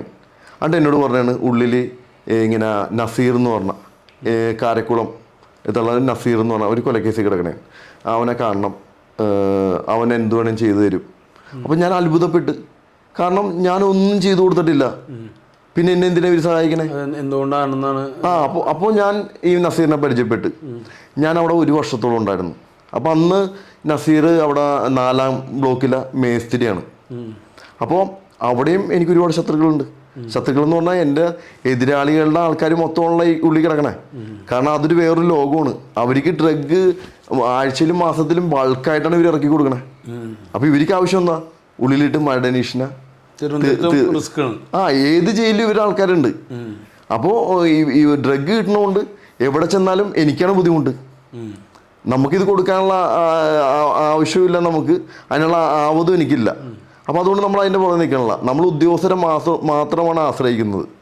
അപ്പോൾ ഈ നസീർ എന്ന് പറഞ്ഞ വ്യക്തി എന്ന് പറഞ്ഞിട്ടുണ്ടെങ്കിൽ അവനൊരു ആവശ്യം ഇല്ല. കാരണം അവനവിടെ എല്ലാവരുടെ നല്ല മേസ്ത്രി ആയതുകൊണ്ട് എല്ലാവരുടെ ഭയങ്കര കണക്ഷനാണ്. പക്ഷേ കൃഷ്ണകുമാർ പറഞ്ഞുകൊണ്ട് മാത്രമല്ല, അവൻ വ്യക്തിപരമായിട്ട് എന്നെ ഇഷ്ടപ്പെട്ടു. പുള്ളി എന്നെ ഇടവും വലവും തിരിയാണ്ട് അവൻ്റെ ഉള്ള എല്ലാ ആൾക്കാരോടും പറയും, അനീഷ് എങ്ങാട് പോയാലും ശ്രദ്ധിക്കണം. എൻ്റെ പുറകെ എപ്പോഴും ആൾക്കാരുണ്ടാവും അവൻ്റെ. അതായത് എന്നെ ആരെങ്കിലും ആക്രമിക്കുന്നുണ്ടോ, എനിക്കെതിരെ എന്തെങ്കിലും പ്ലാൻ നടക്കുന്നുണ്ടോ, എന്നെ അങ്ങോട്ട് നമ്മളെ പൊത്തിപ്പിടിച്ച പോലെ കൊണ്ടു നടക്കണത്. ഇത് ഞാൻ ഇറങ്ങണ അവിടെ നിന്ന് ഞാൻ ജയിലിൽ മാറണ വരെ ഈ നസീർ എന്ന് പറഞ്ഞ വ്യക്തി അതേപോലെയാണ് എന്നെ സംരക്ഷിച്ചത്. അവിടെ ഒരു ഷഹനാദ് എന്ന് പറഞ്ഞൊരു എൻ്റെ ഒരു ഫ്രണ്ട് ഉണ്ടായിരുന്നു എൻ്റെ കൂടെ. പിന്നെ ഒരു നവാസ് എന്ന് പറഞ്ഞ, ഇവരൊക്കെ എന്നെ വളരെ രീതിയിൽ സഹായിച്ചു. പിന്നെ എനിക്ക് മറക്കാൻ പറ്റാത്ത പറഞ്ഞാൽ അൻസാറിക്ക എന്ന് പറഞ്ഞ ഒരു വ്യക്തി ഉണ്ടായിരുന്നു. എൻ്റെ പ്രായമുള്ളൂ, പക്ഷെ ഞാൻ ഇക്കാന്നാണ് വിളിക്കണം. കാരണം നമ്മളെല്ലാ ദിവസവും, അത് പാർട്ടി കേസാണ്, കടക്കലാണ് ഇവരുടെ വീട്. ഈ അൻസാറിക്ക എന്ന് പറഞ്ഞാൽ കടക്കല വീട്. പുള്ളിക്കൊരു പെൺകുട്ടിയാണ് ഉള്ളത്. അപ്പോൾ ഈ മോളെപ്പറ്റി, കുഞ്ഞു കൊച്ചാണ്. അപ്പോൾ ഈ മോളെപ്പറ്റി ഞങ്ങൾ ഒരുമിച്ച് അടുത്തടുത്ത കിടക്കണം. ഞാൻ ഷഹനാദ്, ഈ അൻസാറിക്ക, നവാസൊക്കെ ഞങ്ങൾ ഒരുമിച്ചാണ് കിടക്കണേ. അപ്പം ഒരു സെല്ല് 40 പേരുണ്ട്, വലിയ സെല്ലാണ്. അപ്പം ഈ കൊച്ചിനെ പറ്റി പറഞ്ഞുകൊണ്ടിരിക്കും, ഫാമിലിനെ പറ്റി പറഞ്ഞുകൊണ്ടിരിക്കും, മോൾ അങ്ങനെയാണ് ഇങ്ങനെയാണ്. അപ്പം ഞാൻ മോക്ക് ആ സമയത്ത് ഞാനും ലെറ്ററൊക്കെ അഴക്കുമായിരുന്നു കേട്ടോ ആ സമയത്ത്. അപ്പം അൻസാറൊക്കെ ശരിക്കും പറഞ്ഞാൽ എന്നെ മാനസികമായിട്ട് ഭയങ്കരമായിട്ട് സ്വാധീനിച്ചിട്ടുണ്ട്. അതുകൊണ്ടാണ് ഞാൻ ആ പുള്ളിനെ ഇക്കാന്ന് വിളിക്കണേ. അപ്പോൾ ഞാൻ എപ്പോഴും ഓർക്കും, ഇവരൊക്കെ എന്തിനാണ് എന്നെ സഹായിക്കണേ, ഇവർക്കൊക്കെ എന്താണ് ഞാൻ ചെയ്തു കൊടുത്തേക്കണേ. കാരണം എനിക്കെതിരായിട്ട് നിൽക്കുന്ന ഒരു വലിയൊരു ഗ്രൂപ്പാണ്. അതുകൊണ്ട് ഒരു റൈറ്റ് ബന്ധത്തിൽ നിന്ന് അത്രയും വലിയ കാരണം ഇവര് ഞാൻ പറഞ്ഞു വന്നത്, ജയിലിലാണെങ്കിലും ഗുണ്ടകളുടെ ഇടയിലും നല്ല ആൾക്കാരും ഉണ്ട്, വ്യക്തിത്വമുള്ള ആൾക്കാരുണ്ടെന്നാണ് ഞാൻ പറയാൻ പറ്റുന്നത്. കാരണം അവർക്കൊക്കെ ഒരുപാട് ബുദ്ധിമുട്ട് അതിൻ്റെ ഉള്ളിൽ ഉണ്ടായിട്ടുണ്ട്. പക്ഷെ അവരൊക്കെ എന്നെ സപ്പോർട്ട് ചെയ്ത് എൻ്റെ കൂടെ നിന്ന്. കാരണം അവർക്ക് അവരുടെ ജീവിതം പോലും വിഷയം അല്ലാത്ത രീതിയിൽ നസീറിനെയൊക്കെ നമുക്ക് ഒരിക്കലും മറക്കാൻ പറ്റില്ല. കാരണം എന്ന് വെച്ചിട്ടുണ്ടെങ്കിൽ, കാരണം നമ്മൾ അതേപോലെ പ്രൊട്ടക്ട് ചെയ്തതാണ്. അമ്പലമുക്ക് കൃഷ്ണകുമാർ എൻ്റെ ജീവിതത്തിൽ മറക്കാൻ പറ്റാത്ത വ്യക്തിയാണ്. പക്ഷെ ഇന്ന് ഞാൻ ഇവർക്ക് ആർക്കും ഒന്നും ചെയ്തു കൊടുത്തിട്ടില്ല. അതെൻ്റെ തെറ്റാണ്, എൻ്റെ കഴിവില്ലായ്മയെന്ന് ഞാൻ സ്വയം കാണുന്നതാണ്. അതെൻ്റെ ഓരോ സിറ്റുവേഷൻ കൊണ്ടാണ്. ഈ സൗഹൃദങ്ങളൊക്കെ എപ്പോഴും സൂക്ഷിക്കണുണ്ടോ? ജയിലിലെ സൗഹൃദങ്ങൾ നമ്മൾ പലരാടും തെറ്റുമ്പോൾ അവരുടെ എല്ലാം സുഹൃത്തുക്കളാണ് ഇവർ. അപ്പോൾ നമ്മളെക്കാട്ടും കൂടുതൽ ബന്ധം ഇവർ പരസ്പരം വരും. നസീർ ഇന്നും എൻ്റെ സുഹൃത്താണ്. പക്ഷേ ഇവരുടെയൊക്കെ മനസ്സിൽ എനിക്ക് തോന്നുന്നു പല പല തെറ്റിദ്ധാരണകളുണ്ട് എന്ന് എനിക്ക് തോന്നുന്നു. അമ്പലമുക്ക് കൃഷ്ണകുമാർ ഇന്ന് എൻ്റെ ശത്രുവായിട്ടാണ് കാണുന്നത്. എന്താണ് എന്ന് എനിക്കറിയാൻ പാടില്ല. അവൻ്റെ ജീവിതത്തിൽ ഞാൻ ഏത് സാധനമാണ് അവൻ എനിക്ക് അറിയാൻ പാടില്ല. പക്ഷെ എൻ്റെ ഹൃദയത്തിൽ ഈ പറഞ്ഞ എല്ലാവർക്കും ഒരു സാധനമുണ്ട്. കാരണം എന്നെ ആവശ്യഘട്ടത്തിൽ എന്നെ സഹായിച്ചാണ്, ഒന്നും പ്രതീക്ഷിക്കാണ്ട്. ഏത് നമ്മുടെ നിന്ന് പൈസ പ്രതീക്ഷിക്കാണ്ടോ വേറെ ഒന്നും പ്രതീക്ഷിക്കാണ്ട് മാനുഷിക പരിഗണന കൊണ്ട് മാത്രം നമ്മളെ സഹായിക്കുന്ന ആൾക്കാരാണ്. ഇപ്രാവശ്യം അവിടെ കരാട്ട സുരേഷ് എന്ന് പറഞ്ഞ ഒരു വ്യക്തി ഉണ്ടായിരുന്നു. പുള്ളി അതെ ഇതേപോലെ തന്നെ ഫേമസ് ആൾക്കാരാണ് ഇവരെല്ലാം.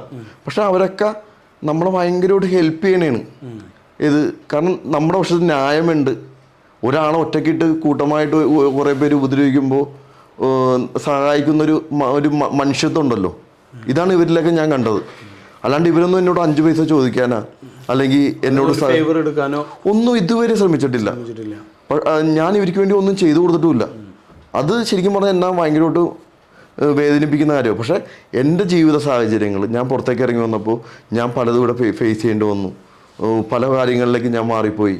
അപ്പോൾ നമ്മൾ അതിനെപ്പറ്റിയൊക്കെ മറന്നുപോയി. അതെൻ്റെ തെറ്റാണ്. അപ്പോൾ പലരുടെയും മനസ്സിൽ ഞാനൊരു ഇമേജാണ്. അതെ, അവരെ മനസ്സിൽ ഭയങ്കരമായിട്ട് എന്നെ പറ്റിയുള്ള മോശം ചിന്തകൾ വന്നു. അതിന് എനിക്ക് അവരോട് ക്ഷമ ചോദിക്കാന്നല്ലാണ്ട് വേറെ എനിക്കൊന്നും ചെയ്യാനില്ല. പിന്നെ ഇപ്രാവശ്യം എന്നെ ആക്രമിച്ചു ജയിലിൽ, വിയൂർ സെൻട്രൽ ജയിലിൽ. ഞാൻ 29 ദിവസം ഗവൺമെൻറ് ഹോസ്പിറ്റലിൽ കിടന്നു. ഗവൺമെൻറ് ഹോസ്പിറ്റലിലെ അവസ്ഥ എന്നൊക്കെ പറഞ്ഞാൽ വളരെ ശോചനീയമാണ്. ജയിലിനേക്കാട്ടും മോശമാണ് പ്രതികളെ കൊണ്ടിരുന്ന വാർഡ്. അപ്പോൾ അവിടെ എൻ്റെ ബൈസ്റ്റാൻഡറായിട്ട് നിന്നത് ഒരു രാഹുൽ എന്ന് പറഞ്ഞ ഒരു പയ്യനാണ്. അപ്പോൾ അവൻ ഒരു കേസിൽ കിടന്നിട്ട് അവൻ 6 മാസമായിട്ട് അവിടെ കിടക്കണമായിരുന്നു. അപ്പോൾ അവൻ്റെ പ്രത്യേകിച്ച് അവന് ബന്ധുക്കളൊന്നും അധികം പേരില്ല, സഹായിക്കാനും അങ്ങനെയൊന്നുമില്ല. അപ്പോൾ അവൻ സഹായിച്ചു. കാരണം എൻ്റെ ഈ കൈ വയ്യാണ്ടിരിക്കണം, ഈ കൈക്കിട്ട് പണി കിട്ടിയിരിക്കുന്നു.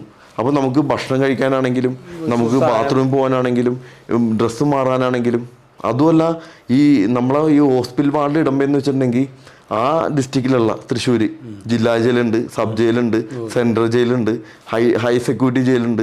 ഇതിൽ ഇത്രയും പേരുള്ള അവിടെ എന്ത് വിഷയം വന്നാലും ഇങ്ങാടെ കൊണ്ടുതന്നെ. അപ്പോൾ നമുക്കുള്ള സെക്യൂരിറ്റി വിഷയം എന്ന് വെച്ചിട്ടുണ്ടെങ്കിൽ വീണ്ടും നമ്മളെ ആക്രമിക്കാൻ വേണ്ടി ഹോസ്പിറ്റലിൽ ആക്രമിക്കാൻ വേണ്ടി വേണമെങ്കിൽ എനിക്ക് പനിയാണ്, എനിക്ക് ഛർദിലാണെന്നും പറഞ്ഞ് വേണമെങ്കിൽ ഒരുത്തിന് പ്ലാൻ ചെയ്ത് ഇവിടെ വന്ന് അഡ്മിറ്റ് ആകാം. മനസ്സിലാണ്ട? അപ്പോൾ ഈ രാഹുൽ എന്ന് പറഞ്ഞ ആ വ്യക്തി ഞാൻ പലപ്പോഴും ചിന്തിച്ചിട്ടുണ്ട്. അതായത് ഞാൻ ഉറങ്ങുമ്പോഴും ഉറങ്ങാണ്ടിരിക്കും. ഏത് ശ്രദ്ധിക്കാൻ എൻ്റെ കട്ടിലിൻ്റെ അവിടെ കസേര ഇട്ടിട്ട് ഉറങ്ങാണ്ടിരിക്കും. ഏത് വെളുപ്പിനെ വരെ. സെക്യൂരിറ്റി പോലീസുകാരുണ്ട്, പക്ഷേ നമ്മളെ ലോക്ക് ചെയ്തിട്ട് അപ്പുറത്താണ് അവർ. പക്ഷെ എന്തെങ്കിലും വിഷയം ഉണ്ടെങ്കിൽ, കാരണം മറ്റുള്ളവരൊക്കെ തൊട്ടടുത്ത ബെഡിലാണല്ലോ കിടക്കണേ. അപ്പോൾ ഉള്ളിൽ തന്നെ ശത്രുക്കളുണ്ട്. അതായത് ഇപ്പോൾ ഉണ്ടാകാം. കാരണം ഈ ജില്ലാ ജയിലിൽ നിന്നാണ്, കാരണം ജയിലിലാണ് എന്നെ ആക്രമിക്കുകയാണ്. ഇവരുടെ ആൾക്കാരാണല്ലോ കിടക്കണേ.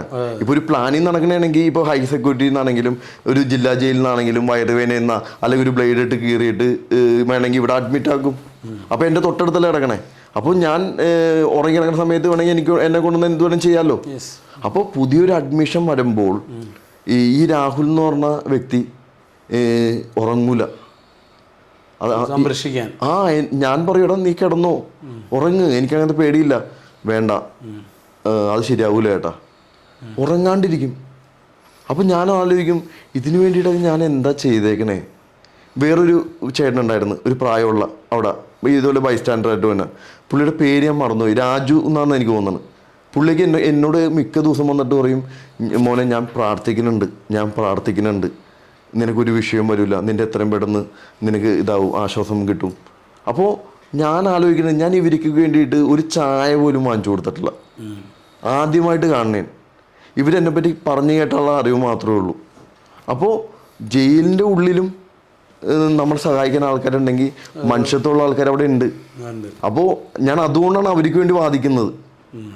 ജയിലിലെ സാധാരണക്കാർക്ക് വേണ്ടി ആരെങ്കിലും വാദിക്കണ്ടേ? കാരണം ജയിലിൻ്റെ ഉള്ളിൽ നടക്കണ നമ്മളെപ്പോലെയുള്ള ആൾക്കാർ പറഞ്ഞാലല്ലേ പുറത്തുള്ള ജനങ്ങൾ അറിയുള്ളൂ. ഇല്ലെങ്കിൽ അറിയുമോ? ഇതേപോലെ ഈ വിയൂർ സെൻട്രൽ ജയിലിൽ നിന്ന് 29 ദിവസം കഴിഞ്ഞിട്ട് എന്നെ നേരെ ഈ ഉദ്യോഗസ്ഥർ തന്നെ എന്നെ ഹൈ സെക്യൂരിറ്റി ജയിലിലേക്ക് മാറ്റി. ഒരു ദിവസം എന്നെ ആക്രമിച്ച ആൾക്കാർ അവിടെയാണുള്ളത്. അപ്പോൾ അതൊരു പ്ലാനിങ് ആയിരുന്നില്ലേ? എൻ്റെ അഡ്വക്കേറ്റ്സ്മാർ വന്നു പ്രതിഷേധിച്ച് ഹൈക്കോടതിയിൽ പോവും, റിട്ട് ഇടുമെന്ന് പറഞ്ഞപ്പോൾ എന്നെ കണ്ണൂർ ജയിലിലേക്ക് മാറ്റി. ഈ കണ്ണൂർ ജയിലിലേക്ക് ഞാൻ പോകുമ്പോഴും എനിക്കൊരാളെയും പരിചയമില്ല. അപ്പോൾ അവിടെ 10ാം കെട്ടുണ്ട്, ഇതുപോലെ പണിഷ്മെൻറ്റ് കിടക്കണ കാപ്പാപ്രതികളൊക്കെ ഇടണ ഒരു ഇതുണ്ട്. ഒരു 100-110 പേര് ഉണ്ടാവും അതിൻ്റെ മൊത്തം ഉള്ളിൽ. അപ്പോൾ ഈ 110 പേരെയും ഞാൻ ശ്രദ്ധിക്കണം, എൻ്റെ 2 കൈയും പാടില്ല. അപ്പോൾ അന്ന് അവിടെ ഡോക്ടർ വിജയൻ എന്ന് പറഞ്ഞ ഒരു സൂപ്പറിനാണ്.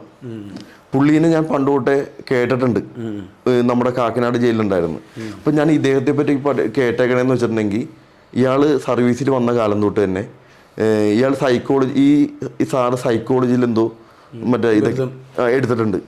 പുള്ളി സർവീസിൽ വന്ന കാലം തൊട്ട് തന്നെ ഇപ്പോൾ ഒരു പ്രതി തന്നെ അവൻ്റെ ഹിസ്റ്ററി ചോദിക്കും, വീട്ടിലെ കാര്യങ്ങളെല്ലാം ചോദിച്ച്. കാരണം നമ്മൾ സെക്യൂരിറ്റി ചെക്കിങ്ങിന് ചെല്ലണം ഇവരുടെ മുമ്പിൽ.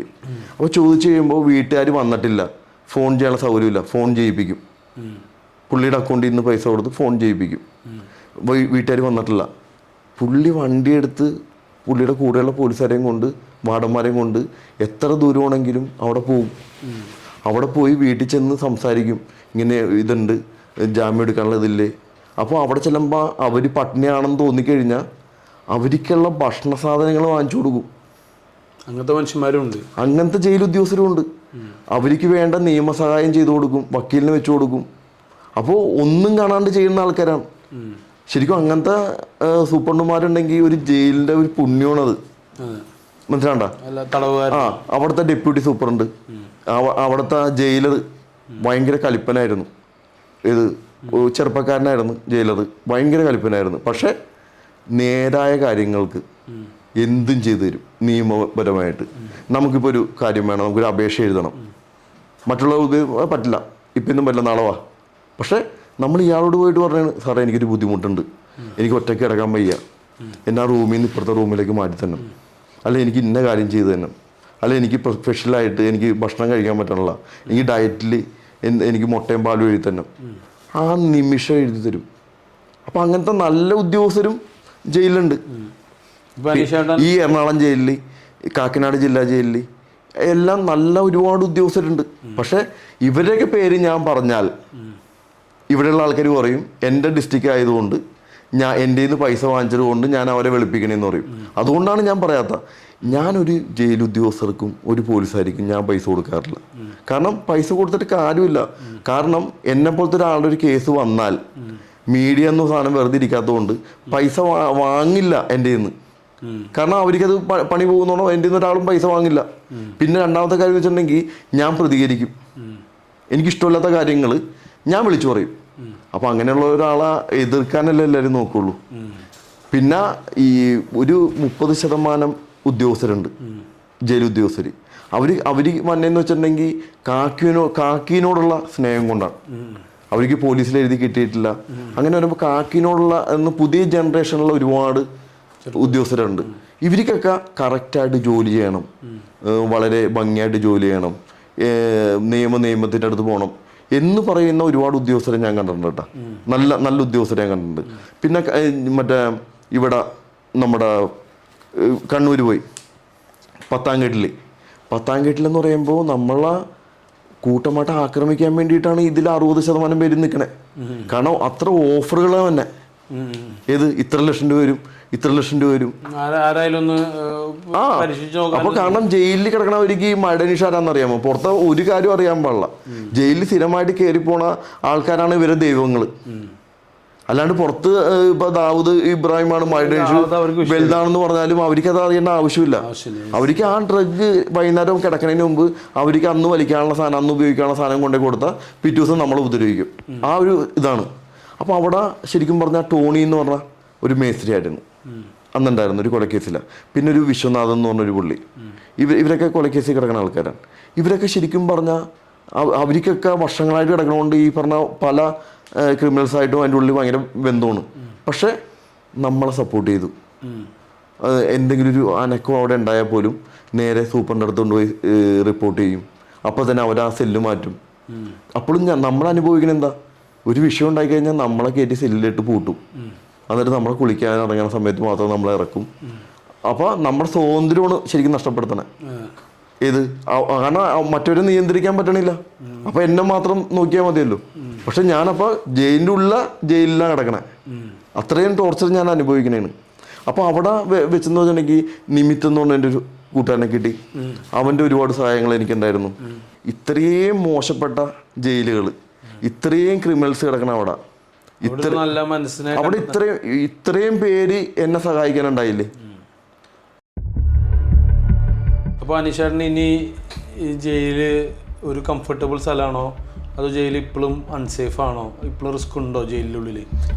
ഞാൻ ചോദിക്കുന്നത്, ഇപ്പോൾ ഞാൻ ജയിലിനെതിരെ ഇത്രയും കാര്യങ്ങൾ പറയണല്ലേ, ഏതെങ്കിലും ജയിൽ ഉദ്യോഗസ്ഥർ എന്നെ സപ്പോർട്ട് ചെയ്യൂ? ചെയ്യില്ല. എൻ്റെ എതിരാളികൾ ഇപ്പോഴും ജയിലിലല്ലേ കിടക്കണേ. ഇപ്പോൾ ഈ ജയിൽ ഉദ്യോഗസ്ഥർക്ക് എന്നെ ഒന്ന് കണ്ണടച്ചു കൊടുത്താൽ പോരെ? എന്നെ ആക്രമിക്കൂലേ? അപ്പോൾ റിസ്ക് ഉണ്ട്. റിസ്ക് നമ്മുടെ ജീവിതത്തിൽ എപ്പോഴും ഉണ്ട്.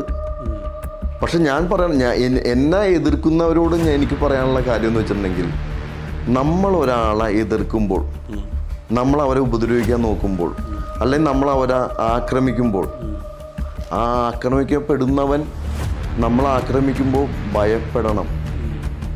മഴനീഷ് ഇപ്പോൾ ഒരുത്തനെ ഭീഷണിപ്പെടുത്തിയാൽ അവൻ പേടിക്കണം.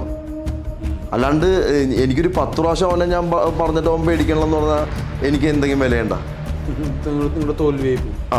അപ്പോൾ എന്നെ ഭയപ്പെടുത്താൻ ശ്രമിക്കുന്നവര് ഇത്രയും ശ്രമിച്ചിട്ടും ഞാൻ ഭയപ്പെട്ടിട്ടില്ലെങ്കിൽ പരിശ്രമിച്ചിട്ട് കാര്യമില്ല. അവർ പരിശ്രമിച്ചിട്ട് കാര്യമില്ലെന്നേ ഞാൻ പറയുള്ളൂ. കാരണം ഞാൻ പ്രതികരിക്കും. ഭയപ്പെടുത്താൻ അവർ ശ്രമിച്ചിട്ട് കാര്യമില്ല. കാരണം അതിനുള്ള ആംബിയർ അവന്മാർക്കില്ല. അപ്പോൾ അനീഷേട്ടൻ പറയുന്നത് അതിനകത്ത് ഡേഞ്ചർ ഉണ്ട്, പക്ഷെ നിങ്ങൾക്ക് ഭയമില്ല എന്നാണ്. എനിക്ക് ഭയമില്ല. കാരണം ഞാൻ ദൈവവിശ്വാസിയാണ്. ഇപ്പോൾ ഒന്നും ഒരു കാര്യം ചെയ്തു കൊടുക്കാണ്ട് എന്നെ സഹായിച്ചില്ല ഇത്രയും പേര്.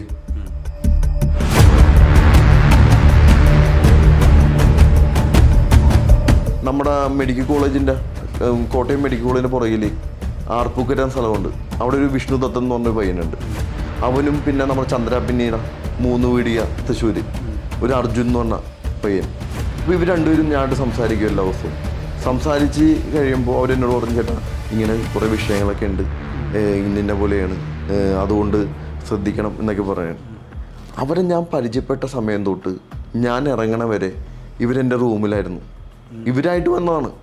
അതുകൊണ്ട് അവർ ഒരുപാട് ബുദ്ധിമുട്ട് അവർക്കുണ്ടായി. കാരണം ഇവരെ പുറത്തേക്ക് ഇറങ്ങുമ്പോൾ മറ്റുള്ളവർ ഭീഷണിപ്പെടുത്തും.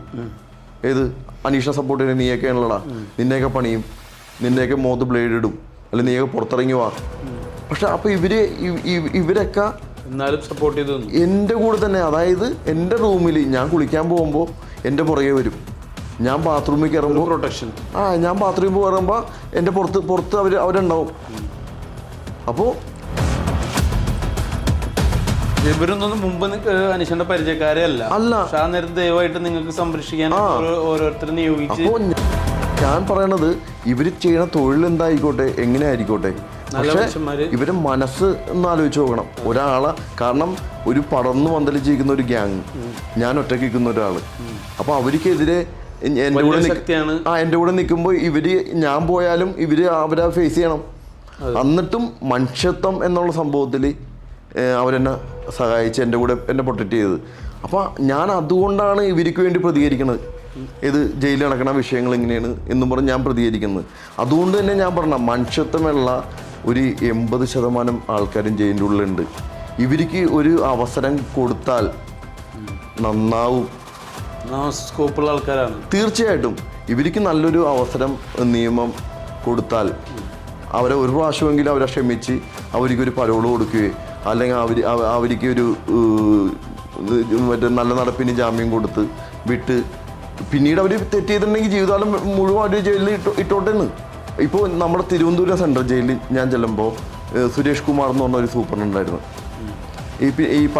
അവർ മറ്റേ സന്തോഷ് മാധവനൊക്കെ കിടക്കുന്ന സമയത്ത് ബിജു രാധാകൃഷ്ണൻ്റെ വിഷയത്തിലൊക്കെ ഭയങ്കര പേപ്പർ വാർത്തയിലൊക്കെ ഇയാൾ നിറഞ്ഞു നിന്നാണ്. പിന്നെ ഒരു പശു പൂജ എന്നും പറഞ്ഞിട്ട് പുള്ളിനെ സസ്പെൻഡ് ആക്കിയത്. ഈ ഇദ്ദേഹത്തിൻ്റെ വിഷയം എന്ന് വെച്ചിട്ടുണ്ടെങ്കിൽ ഞാൻ അവിടെ ചെല്ലുമ്പോൾ കൈക്കൂലി വാങ്ങണ ഒരുപാട് ഉദ്യോഗസ്ഥരുണ്ടായിരുന്നു അവിടെ. എന്തിനും കൈക്കൂലിയാണ് ആ സമയത്ത്.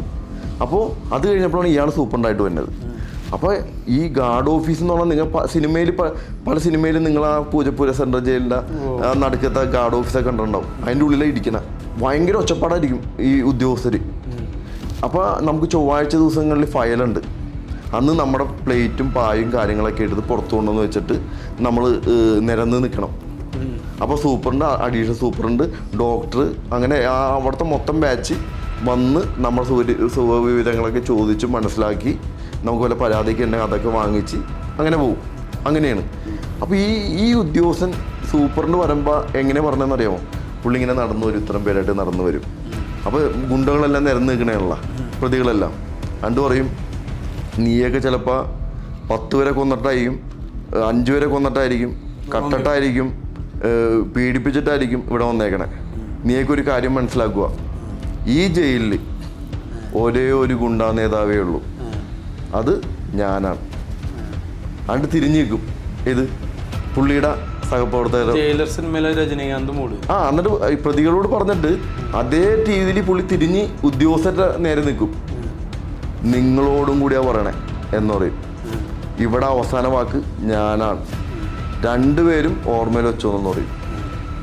ഒരാളുടെ ഒരു ഉദ്യോഗസ്ഥൻ പോലും 5 പൈസ കൈക്കൂലി വാങ്ങൂല. കാരണം എന്താ?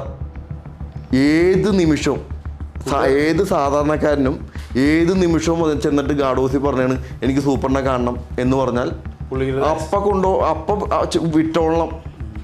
ആർക്കെതിരെയും പരാതി പറയാം. അപ്പോൾ അങ്ങനത്തെ സൂപ്പർമാരാണ് വേണ്ടത്.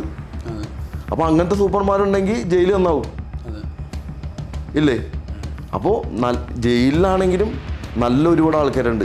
എനിക്കിപ്പോഴും പറയാനുള്ളത്, ഞാൻ എന്നെ സഹായിച്ച ഒരാൾക്കും എൻ്റെ ജീവിത സാഹചര്യം കൊണ്ട് എനിക്ക് ചെയ്യാൻ അവസ്ഥയില്ലാണ്ടല്ല, എനിക്ക് അവരെ സഹായിക്കാനുള്ള പ്രാപ്തി ഇല്ലാണ്ടല്ല, എൻ്റെ സാഹചര്യങ്ങൾ എൻ്റെ വിഷയങ്ങളിലൊക്കെ ഞാൻ പെട്ടുപോയപ്പോൾ ഞാൻ ഒരു പക്ഷേ എൻ്റെ തെറ്റാണ്, സ്വയം തെറ്റാണ്, ഞാൻ അവരെ മറന്നുപോയി.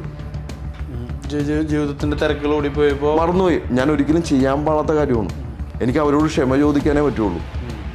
അവരെപ്പോഴും അനീഷേട്ടനെ ബന്ധപ്പെടാൻ ശ്രമിക്കാറുണ്ടോ? കാരണം ഞാൻ മൊബൈൽ ഫോൺ ഉപയോഗിക്കാത്തൊരു വ്യക്തിയാണ്. അതുകൊണ്ട് ഒരു രീതിയിലും അവർക്ക് എന്നെ ബന്ധപ്പെടാൻ പറ്റില്ല. മനസ്സിലാണ്ടോ?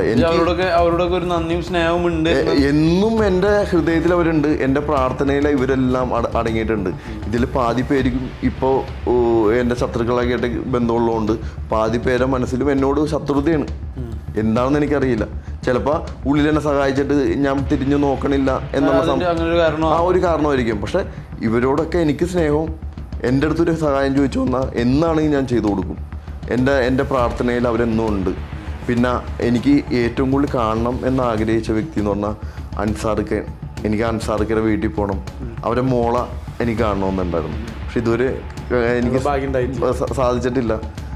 അപ്പോൾ അവരൊക്കെ എന്നെ പറ്റി എന്തായിരിക്കും ചിന്തിച്ചേക്കണമെന്ന് എനിക്കറിയാൻ പാടില്ല. കാരണം അത്ര എന്നെ സഹായിച്ചാണ്. ഒന്നും കാണാണ്ട് സഹായിച്ചിട്ട് ഒരുപാട് അനുഭവിച്ചവർ എനിക്ക് വേണ്ടിയിട്ട് മറ്റുള്ളവരിൽ നിന്ന്.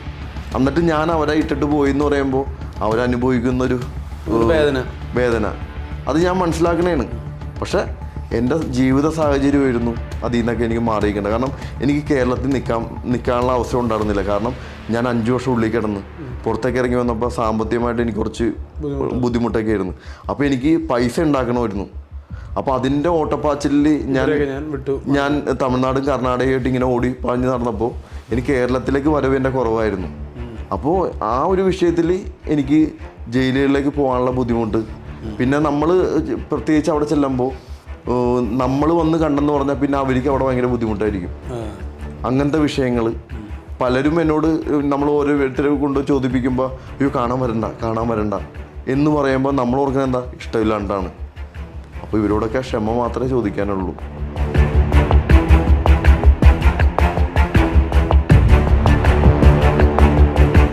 പിന്നെ അനീഷേട്ടനോട് വേറൊരു കാര്യം ചോദിക്കാനുള്ളതെന്ന് വെച്ച് കഴിഞ്ഞാൽ ഒരുപാട് ഗാങ്സ്റ്റേഴ്സ് അല്ലെങ്കിൽ ഗുണ്ടാസ് അല്ലെങ്കിൽ ക്രിമിനൽസ് എന്ന് പറഞ്ഞൊരു ഒരുപാട് പേരുണ്ട്. പക്ഷേ അനീഷേട്ടന് മറ്റുള്ള ആൾക്കാരേക്കാൾ ഒരു പോപ്പുലാരിറ്റി അല്ലെങ്കിൽ അറിയപ്പെടുക ആരാണ് കൂടുതൽ ഡേഞ്ചറസ്. ഇപ്പോൾ അനീഷേട്ടനാണ് ഏറ്റവും കൂടുതൽ കേസുള്ള ആളെന്നോ ഏറ്റവും ഡേഞ്ചർ കേസുള്ള ആളെന്നോ അല്ലെങ്കിൽ എന്തുകൊണ്ടോ അങ്ങനെ റെക്കോർഡ് നിങ്ങൾ ഒന്നാമനൊന്നും അല്ലെങ്കിൽ പോലും നിങ്ങളുടെ പോപ്പുലാരിറ്റി ഇന്നത്തെ ഡേറ്റിൽ എല്ലാവരേക്കാൾ വലുതാണെന്നാണ് എനിക്ക് മറ്റു ഗുണ്ടകളേക്കാൾ ഈ ഒരു ഫീൽഡിലുള്ള ആൾക്കാരെക്കാൾ തീർച്ചയായിട്ടും കൂടുതലുണ്ട്. ഇത് പർപ്പസ്ഫുള്ളി ഒരു പിന്നെ അതിനകത്ത് ആരോപണമുണ്ട് മരട് അനീഷ് ഒരു റീല് ഗുണ്ടയാണെന്ന് അങ്ങനത്തെ ആരോപണമുണ്ട്. അപ്പോൾ ഈ ഒരു ബ്രാൻഡ് ബിൽഡിങ് അല്ലെങ്കിൽ ഇത്രയും ഫോളോവേഴ്സ് അല്ലെങ്കിൽ ഇത്രയും ആൾക്കാർ മരട് അനീഷിനെ ഫോളോ ചെയ്യാനുള്ള കാരണം എന്താണെന്നാണ് ചേട്ടൻ വിശ്വസിക്കുന്നത്?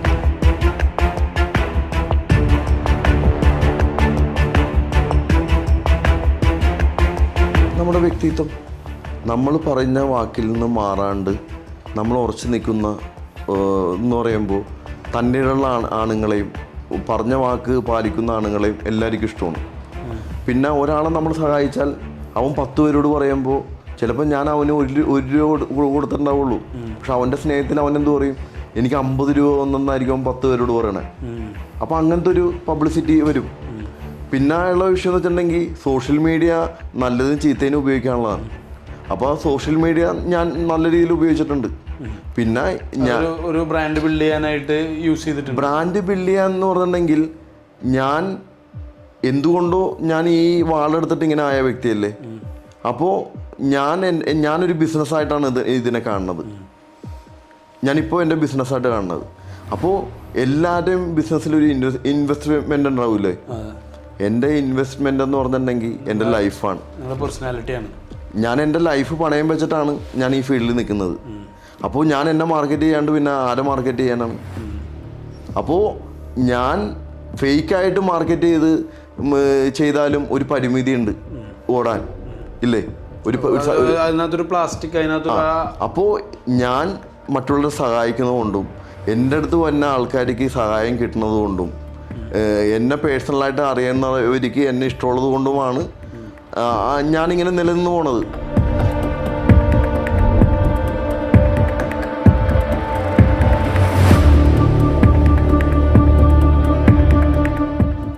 അനീഷേട്ടൻ്റെ ഒരു സ്റ്റൈൽ സ്റ്റേറ്റ്മെൻറ്റ്, ഞാനൊരു ഫാഷനെ ശ്രദ്ധിക്കുന്ന, സാധാരണ നമ്മൾ ഈ ഗാങ്സ്റ്റേഴ്സ് അല്ലെങ്കിൽ ഗുണ്ടകളെന്ന് പറയുമ്പം വളരെ അത്രയും വലിയ ഒരു ഫാഷൻ സെൻസുള്ള ആൾക്കാരോ എപ്പോഴും കംഫർട്ടബിളായിട്ട് ഡ്രസ്സ് ചെയ്ത് നടക്കണമെന്ന് ആഗ്രഹിക്കുന്ന ഒരു പ്രത്യേകിച്ച് സൗന്ദര്യബോധമോ അങ്ങനെ ഒരു ഐഡിയ അവരെപ്പോഴും ടെറിഫൈ ചെയ്യാനാണ് ശ്രമിക്കുന്നത്. അപ്പോൾ അതിനകത്ത് അനീഷേട്ടൻ വ്യത്യസ്തമായി ഈ ആ ഒരു പരിവേഷം കാണിക്കാതെ ഒരു ഫാഷനും ഒരു സ്റ്റൈലും കൊണ്ടു നടക്കുന്ന ഒരാളാണെന്ന് എനിക്ക് കണ്ടിട്ട് എനിക്ക് മനസ്സിലായിട്ടുള്ളത്.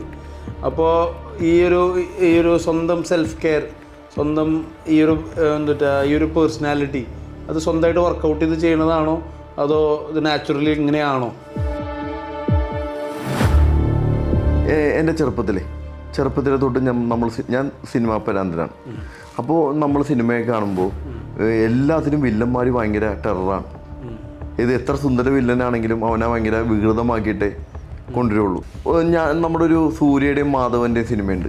അതിൽ മാധവനെ വില്ലനായിട്ട് മൊട്ടത്തലയിട്ട് വന്നേക്കണം. അപ്പോൾ ഞാൻ ആലോചിച്ചിട്ടുണ്ട് എന്ത് ഭംഗിയുള്ള മാധവനാണ്. അപ്പം പിന്നെ നമ്മൾ ഇവൻ്റെ സിനിമ ഉണ്ട്, ഏത് ജയൻ്റെ വീട, അതിൽ നായകൻ ഇവനാണ്, ഏത് നമ്മുടെ അരവിന്ദസ്വാമി. അപ്പോൾ എന്ത് സ്റ്റൈലാണ് അവൻ വില്ലനായപ്പോൾ. അപ്പോൾ സുന്ദര വില്ലന്മാരെ കൊണ്ടുവരാം. അത് ഈ അടുത്തോട്ടാണ് അതിൻ്റെ ഒരു ഫാഷൻ വന്നത്.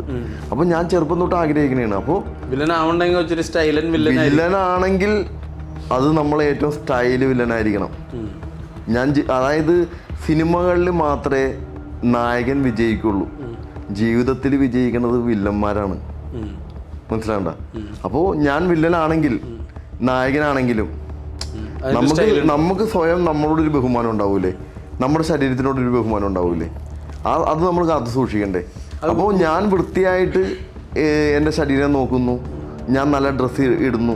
എന്നെ പബ്ലിക് കണ്ടാൽ ഞാനൊരു ഗുണ്ടയാണെന്ന മോശക്കാരനാണെന്ന മുദ്ര കുത്താൻ ഞാൻ അനുവദിക്കില്ല. എന്നോടൊരാൾ സംസാരിച്ചാൽ വേറൊരാൾ പറഞ്ഞാൽ കൂടി അവർ വിശ്വസിക്കരുത് ഞാനൊരു ഗുണ്ടയാണെന്ന്. കാരണം ഞാൻ മാത്രമല്ല ധൈര്യശാലി, എല്ലാവരും ധൈര്യശാലികളാണ്. ഏതോ നിമിത്തം പോലെ ഞാനിങ്ങനെ ആയി. അതുകൊണ്ട് ഞാൻ എൻ്റെ ശരീരവും പരിസരവും വളരെ ഭംഗിയായി കൊണ്ടുപോകുന്നു.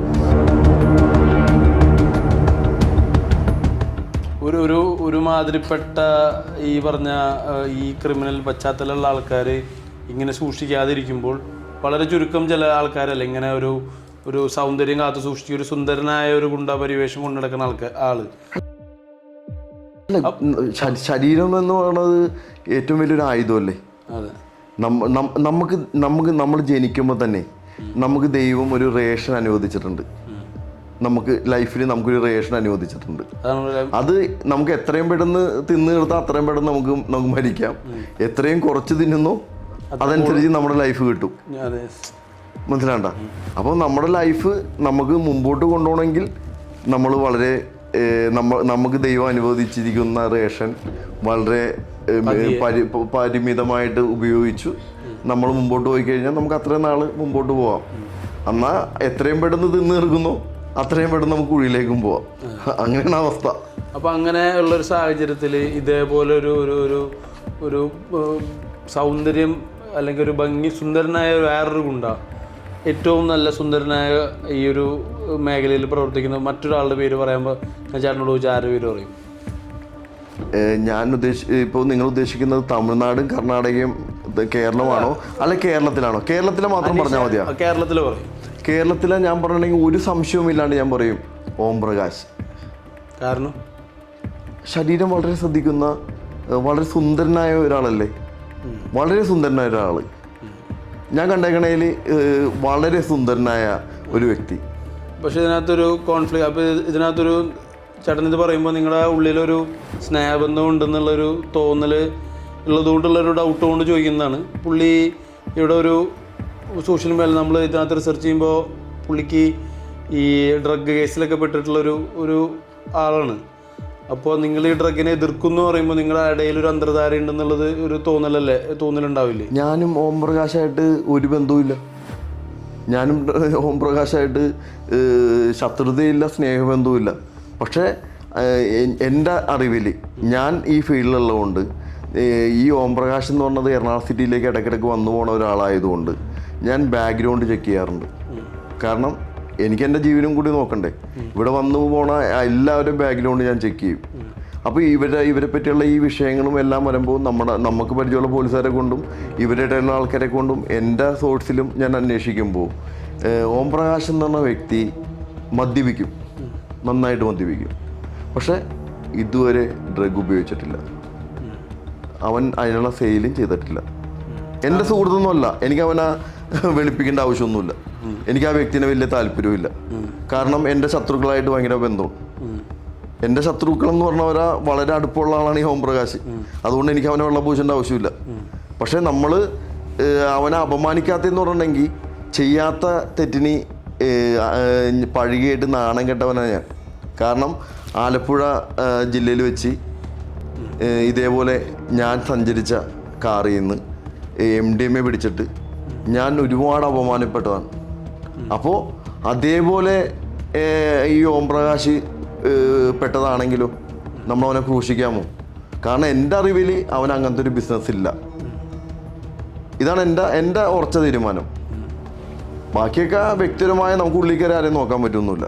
പക്ഷെ ഞാൻ കേട്ടറിവിലും ഞാൻ അന്വേഷിച്ചറിഞ്ഞതിലും ഇല്ല.